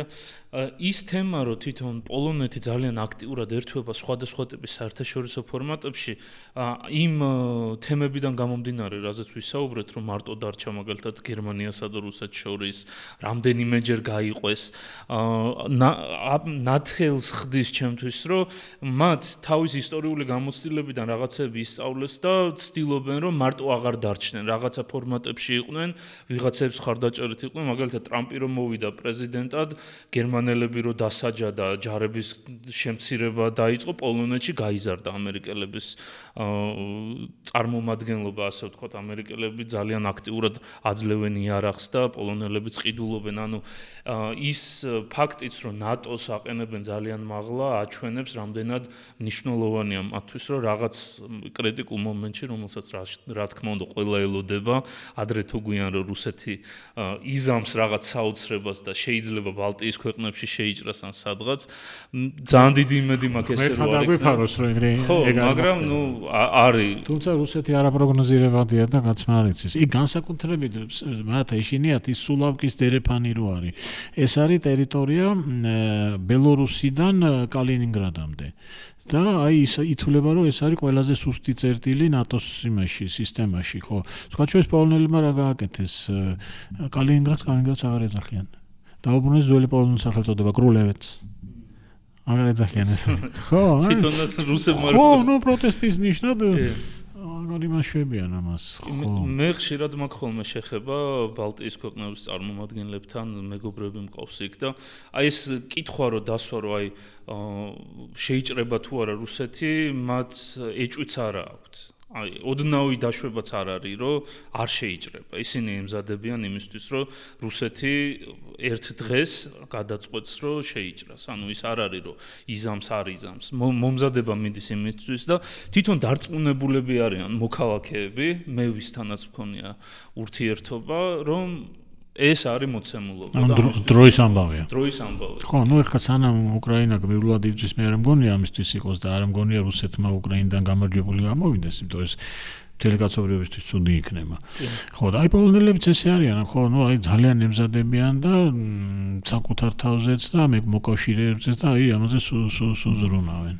და სხვა შორის კიდე ერთ რამეზე არის, რომ ძალიან ებრძვიან რუსულ დეზინფორმაციას. ჩემთვის გასაოცარი იყო, ოდესაც მე იქ ველაპარაკე კოლეგებს, მითხრეს, რომ პოლონეთშიც კი როგორ მუშაობს რუსული დეზინფორმაცია. რომ აი მაგალითად ბოლოს რო იყო, რომ დრონები ჩამოვარდა, პოლონეთის მოსახლეობის მე მგონი დაახლოებით 20-25%-მა თქვა, რომ ეს უკრაინული დრონები იყო. ანუ ეს რუსული აგიტაცია, რუსული ეს უზარმაზარი საინფორმაციო მანქანა იქაც კი პოლონეთშიც კი მუშაობს და ამის საწინააღმდეგო მთელ რიგ ღონისძიებებს ატარებენ ისინი. კი. ეს სამწუხარო ფაქტი არის. მე პოლონეთზე კონკრეტულად არ მაქვს ამ ეტაპზე რა ამ კონკრეტულ შემთხვევაში ინფორმაცია, მაგრამ მე მქონია საუბარი მაგალითად ლიეტუვაში. დეზინფორმაციის ერთ-ერთი ხაზი, როგორც ჩვენთან არის, რომ აი სამეზობლოს მიმართულებით, სომხეთის მიმართულებით, აზერბაიჯანის, თურქეთის მიმართულებით, რომ აი ისინი ოკუპანტები არ არიან, მარტო რუსეთი რატო არის ოკუპანტი. დაახლოებით იგივე ნარატივები არის ლიეტუვაში პოლონელების მიმართულებით, იმიტომ რომ იქაც არიან პოლონელი ეთნიკური ჯგუფის წარმომადგენლები და მაგ მიმართულებითაც არის, რომ რატო რუსეთი მარტო აი პოლონელები არ არიან ოკუპანტები და ესეც გარკვეულად რაღაც ისტორიული. ეხლა მე გეტყვით საინტერესო რაღაცას. პოლონეთ-ლიტვის ურთიერთობა ძალიან რთული ვითარება არის. მათქო როგორ იყო, რომ ვილნიუსი, რომელსაც პოლონელი ვილნოს ეძახიან, 1929 წლამდე პოლონეთის შემადგენლობაში შედიოდა. იქ კიდე საინტერესო რა მოხდა, პილსუდსკი ვილნოში დაიბადა. და ოდესაც 1920 წელს ეს ყველაფერი დამთავრდა, ვილნო აღმოჩნდა პოლონეთის საზღვრებს მიღმა. და მისი შემოერთების შანსი პილსუდსკის არ ჰქონდა. მაშინ გაითამაშეს ესეთი რამე, რომ ვითომ გენერალი ჟელიგოვსკი გამოვიდა პილსუდსკის მორჩილებიდან, მოაწყო აჯანყება და შევიდა და ვილნო დაიკავა. და გამოაცხადა შუა ლიტვის რესპუბლიკა და მე მიმართა თხოვნით პოლონეთს შეგვიერთეთო. ეს რაღაც გააკეთეს და ვილნო 1929 წლამდე იყო იმაში რა ქვია პოლონეთში, ეს 45 წელს გადაეცა ლიტვას. და ეს დამოკიდებულება ლიტვასთან 1918-29 წლებში ძალიან ცუდი იყო, აქედან გამომდინარე. დღეს პოლონელების ნაწილი ცხოვრობს ლიტვაში. არის იქ ეთნიკური ჯგუფი და მე მითხეს მეგობრებმა ესეთი რამე, რომ 90-იან წლებში უბრალოდ იშილებოდა 80-იან წლების ბოლოს და საბჭოთა კავშირის და რაღაცაო. აქ იყო მცდელობა პოლონეთში, მოსკოვიდან მოდიოდა ეს მცდელობა, რომ დაწყებულიყო მოძრაობა, რომ მოეთხოვათ ლიტვაში მცხოვრებ პოლონელებს მოეთხოვათ ავტონომია. ჩვენ მაშინ მივხვდით, რომ ეს დიდი პროვოკაცია იყო და გავჩერდით და ეს არ გავაკეთეთ. თუმცა მინდა გითხრათ, რომ რაღაცა მიუხედავად იმისა, რომ დღეს პოლონეთი და ლიტვა ძალიან მოკავშირეები არიან, უაღრესად მუდმივად ვთქვათ ლიტვის პრეზიდენტი ჩამოდის პოლონეთში, პოლონელები ძალიან ახლოს არიან და ამ ბელორუსთან საზღვარზე კონფლიქტმა კიდევ უფრო დაახლოა. მიუხედავად ამისა, ხანდახან პოლონოს საინფორმაციო საშუალებებში გაიჟღერებს ესეთი რამე, რომ ლიტვაში მყოფ პოლონელებს რაღაც უფლებებით ცოტა შეუზღუდდეს. ანუ რაღაცა პრობლემები მაინც არის და სხვა ჩვენც რა არის. ეს ყველაფერი ძალიან საინტერესო მაგალითია იმისა, რომ მიუხედავად იმისა, რომ მეზობლებთან შეიძლება გქონდეს რაღაც პრობლემები, რაღაც მომენტში ეს ყველაფერი გვერდზე უნდა გადაწიო. და უნდა გაერთიანდა, იმიტომ რომ იგივე ის პრობლემები რაც არის უკრაინასთან, დღეს კი ხანდახან ახსენებენ, მაგრამ ხო გადაწიეს არა და პოლონეთი რო არ ყოფილიყო, უკრაინა არ ვიცი როგორ გადარჩებოდა. გარდა იმისა, რომ თქვა პოლონეთის გავლით გადის ყველაფერი 8 მილიონამდე უკრაინელი მიიღეს. 8 მილიონი ერთად არ იყო, მაგრამ 8 მილიონები მიიღეს ერთად და პირველ ეტაპზე ესე იგი მე ვეკითხებოდი რა ხდება, ადგილი არა გვაქვს სადგურებში, რკინიგზის სადგურებში, ავტოსადგურებში ლოგინები დავდგითო, რომ ამ ხალხმა ძალიან დიდი რაღაცა ითამაშეს და ძალიან დაუჭირეს. და დღემდე პირველი ვინც ჩავიდა მაშინ კიევში, სწორედ უკრაინალის პოლონელები იყვნენ, მატარებლით ჩავიდნენ, ის ცნობილი ამბავია, ხო? კადრებიც იყო. თქვენი აზრი მაინტერესებს. მე რუსული ვიცი, მაგრამ ეს პოლონურთან არ ვარ კარგად. ბევრი არაფერი და არის ესეთი საუბარი ხშირად რუსების მხრიდან, რომ უკრაინული არის რუსული ენა. მაგრამ მე რასაც ვაკვირდები და არის გამიგია, გაცილებით უფრო ახლოს არის პოლონური და უკრაინული, ვიდრე უკრაინული და რუსული. გაცილებით, ახლა მე პოლონური ვიცი და უკრაინული მესმის უკვე. ანუ პოლონური თუ იცი, უკრაინულს გაიგებ და დაელაპარაკები კიდეც. გაცილებით, ახლა რუსულიც ვიცი მე და ის ხო, აი რომ შევადარო, გაცილებით ახლოს არის უკრაინული პოლონურთან. ანუ ეს რუსული პროპაგანდა. ხო, ეს რუსული ის არის. კი, ჩვენთან უფრო არა, ნამდვილად, აი, ვინც ორივე ენა იცის, დამეთანხმება, რომ უკრაინულთან გაცილებით ახლო არის. კი ბატონო. დღესდღეობით ამ ყველაფრის ფონზე პოლონეთი არის ნატოს წევრი, პოლონეთი არის ევროკავშირის წევრი, პოლონეთი არის ამერიკის ერთ-ერთი დიდი მხარდამჭერი და ამერიკა არის პოლონეთის ერთ-ერთი დიდი მხარდამჭერი. პოლონელები თავის თავს აღიქვამენ როგორც რუსებისგან შემკავებელ ფრონტს, ემზადებიან, ძლიერდებიან. რა როლს თამაშობს დღეს პოლონეთი ევროპის უსაფრთხოებაში? ისინი არიან უბრალოდ სამხედრო თვალსაზრისით, რომ აღმოსავლეთ ფრონტზე უნდა იყვნენ ძლიერად და რუსეთი შეაკავონ, თუ ისინი ერთ-ერთ ძირითად როლს თამაშობენ ევროპის დიპლომატიურ განწყობებშიც, მაგალითად რუსეთის და უკრაინის მიმართულებით და აქვთ კონკრეტული გავლენები პოლიტიკაზე. მესმის, რა თქმა უნდა, ეს გავლენა არ აქვს, როგორც თქვა ბრიტანეთი, გერმანია, საფრანგეთი, მაგრამ ალბათ ამ სამეულის მერე ყველაზე ავტორიტეტები და გავლენიანები არიან და თარ არის თვითონ აქვს ამბიცია, რომ ისინი იყვნენ ამ საკითხებში პირველები. რამოდენიმეჯერ აი ამ უკრაინაში ომის დაწყების მერე იყო შეხვედრები, რომელშიც თქვა ყველა არ მონაწილეობდა და მონაწილეობდა თქვა საფრანგეთი, გერმანია, ბრიტანეთი, ამერიკა რაღაცა და იქ მაშინ პოლონელებს უხას უსვამდნენ, რომ რატო ჩვენ გარეშე ჩვენ უნდა მონაწილეობდეთ აქ, არა მარტო იმიტომ, რომ ძლიერი და ისავთ, არამედ იმიტომ, რომ ჩვენ გარეშე თქვენ აფერი არ გამოგივათ, ჩვენ ვართ ეს ყველაფერი. ანუ ეს ამბიცია აქვთ და ნელ-ნელა ამ როლს უფრო და უფრო აქტიურად თამაშობენ. კი, ნამდვილად ამის შესაძლებლობაც აქვს და რესურსიც აქვს და პრინციპში რეალურიც არის. კი ბატონო. საქართველოსთან ურთიერთობებზე ვისაუბროთ. ჩვენ ვიცით, ახლა 90-იანებიდან მოყოლებ განსაკუთრებით 2008 წელს გამოჩნდა რამდენად მჭიდრო ურთიერთობები არის. რა მიმართულებით არის პოლონეთსა და საქართველოს ურთიერთობები, რა სტადიაზე არის დიპლომატიური ურთიერთობები ჩვენ შორის, კონკრეტულად რა მიმართულებებით არის ხოლმე თანამშრომლობა საქართველოსა და პოლონეთს შორის? ეს თანამშრომლობა ახლა მე გითხარით, 1920 წელსაც იყო, მე ქართველები იყვნენ ეგერ მეორე რეჟეცპოსპოლიტაში ისეთ პოლიტიკური ემიგრაციას და სამხედრო ემიგრაციას 90-იან წლებიდან ეს ურთიერთობები ბუნებრივია აღდგა და ძალიან მჭიდრო ურთიერთობები იყო, იცით რატო? ჩვენ ადვილად უგებთ ერთმანეთს. იმიტომ რომ ისტორიაც რაღაცნაირად ერთნაირი გვაქვს. არ გულისხმობ, რომ მუდმივად გვიწევდა ბრძოლა თავისუფლებისათვის ჩვენც და მათსაც და რა თქმა უნდა გვაქვს ეს 200-წლიანი ურთიერთობა რუსეთის იმპერიასთან. ძალიან კარგად უგებთ ერთმანეთს იმ პრობლემებს, რაც არის. ინტერესები საერთო იყო და ძალიან აქტიური ურთიერთობები იყო. ეკონომიკურიც, პოლიტიკურიც, ახლა მე უბრალოდ შემიძლია გითხრათ გამომდინარე იმ სფეროდან, სადაც მე მოღვაწეობ, სამეცნიერო კონტაქტები იყო, ბავშვად, აი მაგალითად ქართველ და პოლონელი ისტორიკოსების კომისია შეიქმნა 2017 წელს, რომელიც დღემდე მუშაობს და გაცვლითი პროგრამები უმაღლესებთან და ყველაფერი ეს იყო პოლიტიკურად ძალიან აქტიური იყო თანამშრომლობა. ხა მე არა ვარ რაც პოლიტიკოსი, რაც პოლიტოლოგი, რაც ექსპერტი ამ საკითხებში, უბრალოდ ეს ჩემი დამოკიდებულება და ჩემი შეხედულება გამომდინარე იქიდან, რომ თქვა ცოტა მეტი ვიცი, ვიდრე საშუალო სტატისტიკურმა ქართველმა, ხო? სადღაც 2022 წლიდან შედარებით დაიწყო ამ ურთიერთობების გაცილება. ეს ჯერ კიდე არ ჩანდა, როდესაც მე თქვა ჩემმა პოლონელმა კოლეგებმა მითხრეს 1-6-7 თვით ადრე.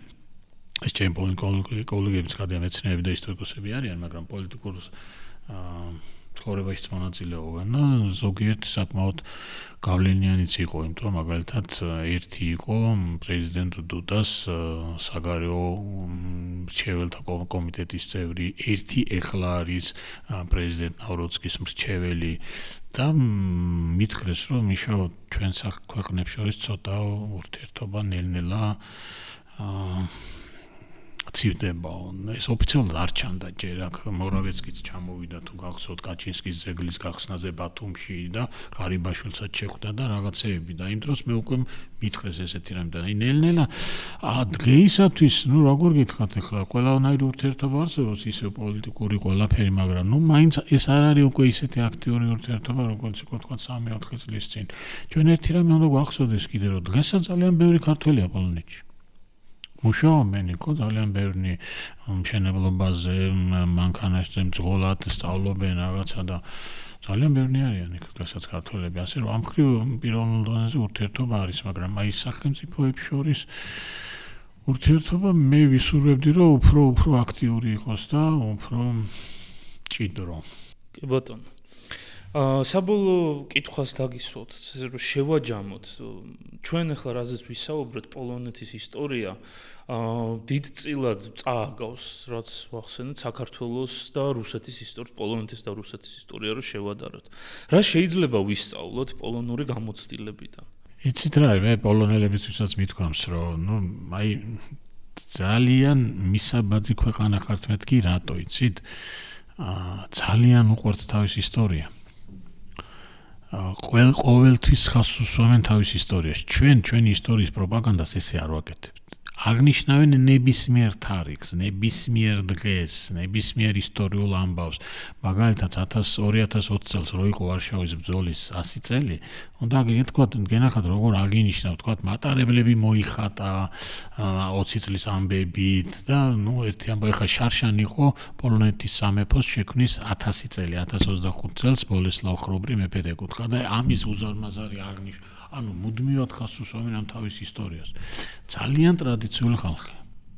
აი ჩვენ რო გვაქვს ხოლმე რომ აი ევროპა დაგვაკარგინებს ოჯახს და არა ესენი ძალიან ტრადიციული ხალხია, ესეთი რელიგიური ხალხია. ამ ყველაფერს ძალიან კარგად იცავენ, მაგრამ ამავე დროს არიან ძალიან თანამედროვეები და ძალიან ის და აი ეს სინთეზი აქვს ძალიან კარგად გაკეთებული, იცით? ბევრ რამეში თქვათ ჩვენაირად ფიქრობენ, ჩვენაირად აზროვნებენ. მე ვისაუბრია მაგალითად არის ესეთი კაცი რიშად ტერლეცკი, თავის დროზე რამდენიმე წლის წინ იყო კაჩინსკის პარტიის ერთ-ერთი ლიდერი არის. მე როდესაც შევხვდი და გავიცანი, იყო სეიმის ვიცე-მარშალი. იქ მითხრა რომ ჩვენ და თქვენ და ქართველებს ჩვენ და თქვენო ძალიან ბევრი საერთო გვაქვს ჩვენო ქრისტიანები ვართო და ტრადიციის მოყვარული ხალხი ვართო და წესებს ვიცავთო და ისე მითხრა მე რომ განსხვავებით ზოგიერთი დასავლეთ ევროპელისგან რომელსაც ეს არა აქვთ. ანუ იცით რა აი ეს რისი ჩვენ გვეშინია რომ დავკარგავთ ამას ნატოში და ევროკავშირში აი პოლონეთი არის ის მაგალითი რომ ამას არ დაკარგავ. და სხვათა შორის რაღაცეებში იმ ევროკავშირსაც სერიოზულად ეწინააღმდეგებიან ხოლმე. ეხლა ტუსკი ნაკლებად, მაგრამ წინა ხელისუფლება რომელიც იყო და თქვა იგივე დღეს პრეზიდენტი ნავროცკი, იქ საკმაოდ სერიოზული დაპირისპირებები აქვს. ანუ რატო ვამბობ ამას, რომ ეს არის იმის მაგალითი, რომ ჩვენთან ხშირად იტყვიან ხოლმე, რომ ეხლა რა მოსკოვი და რა ბრიუსელი.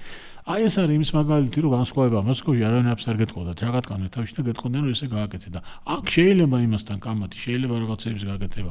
მაგალითად პოლონელები ძალიან წინააღმდეგი იყვნენ მათ შორის ტუსკის ხელისუფლებაც და ჩვენ მიგრანტებს არ მივიღებთ. აი ეს მერკელის ცნობილი ის რო იყო რომ გავხსნა და პოლონელებმა თქვეს არა ჩვენ არ მივიღებთ და არც არ გადავიხდით ფინანსურ კომპენსაცია. ანუ შეუძლიათ იქ თავის დამოუკიდებლობის დაცვა და მათი მაგალითი მე სულ ყოველთვის მომყავს იმის მაგალითად რომ შეიძლება იყოს რაღაც გაერთიანებაში, მაგრამ შენი ინტერესები დაიცვა ყოველთვის და საკმაოდ კარგი ურთიერთობა ჰქონდათ უნგრეთთან, მაგრამ კატასტროფულად გაუფუჭდათ ურბანის აი ამ პოზიციის გამო. კაჩინსკი ითვლებოდა რომ არის ურბანის უახლოესი თანამებრძოლი, იმიტომ რომ ბევრ რამეში თქვა ევროსკეპტიციზმში და რაღაცებში ერთმანეთს ემთხვეოდნენ, მაგრამ ამ პოზიციამ ძალიან იმას ქნა, კაჩინსკი პირდაპირ თქვა თავის დროზე რომ ურბანი მე მგონი დაბრმავდაო. და ტუსკმა დაახლოებით ერთი კვირის წინ თქვა როდესაც ურბანმა დაბლოკა ის 90 მილიონიანი ისა. ტუსკმა პირდაპირ თქვა, რომ რაზეა ლაპარაკიო, ურბანი პირდაპირ პროპუტინისტია. ანუ ისეთი ხალხია რა და ძალიან პირდაპირ ძალიან პირდაპირ და აი თვითონ იქ ხო აქვს სერიოზული დაპირისპირება, მაგრამ რუსეთთან დამოკიდებულებაში სიკორსკი არის დღეს მათი საგარეო საქმეთა მინისტრი. ძალიან ცნობილი დიპლომატია ძალიან ისეთი და ახალგაზრდობაში სიკორსკი იყო ბრიტანული გაზეთების კორესპონდენტი, სამხედრო კორესპონდენტი ავღანეთში. ცნობილი ფოტოც არის სამხედრო ფორმით არის და თავის მოგონებებში უწერია, რომ რამოდენიმეჯერ შეტაკებაში, იმათ მხარეს იყო, მოჯაჰედების მხარეს. მოუწია შეტაკებაში მონაწილეობა და ცნობილი ამბავია, რომ ერთხელ ერთმა ცნობილ რუსმა დეპუტატმა თქვა, რომ ეს უკი, მაგრამ საგარეო საქმეთა მინისტრი როა, ამასოს ავღანეთში რამდენი რუსი ყავს, ნეტა მოკლულიო. და აი სიკორსკიც გამოიჩინა ძალიან ისეთი ხისტი პოზიციით რუსეთისადმი. რატომ იცით კიდევ ერთხელ ხაზს გავუსვამ? ძალიან კარგად იციან ეს რა სახელმწიფოა. თავის თავზე აქვს არაერთხელ გამოცდილი და იციან რომ ამ სახელმწიფოსთან არ გამოდის სხვანაირად ურთიერთობა. სიკორსკი თვითონ დევნილად იყო ბრიტანეთში, თუ არ ვცდები ოქსფორდი აქვს დამთავრებული და მერე დაბრუნდა უკვე საბჭოთა კავშირის დაშლის მერე. მამამისი მე მგონი პოლიტიკოსი იყო და ძალიან აქტიურად ხო, რაღაც ესეთი მახსენდება, ხო მე ზუსტად არ ვიცი, არავინ არ დამიჯეროს, მაგრამ რაღაც ესეთი მახსენდება. ძალიან საინტერესო პიროვნება არის და ძალიან დიდი დიპლომატიური და თავდაცვის მინისტრიც იყო, თუ არ ვცდები. მე მეთათაც მახსოვს, წინაზეც საგარეო საქმეთა მინისტრი იყო და ეხლა შეიძლება რაღაც მომენტში იყო, არ ვიცი. არ მახსოვს.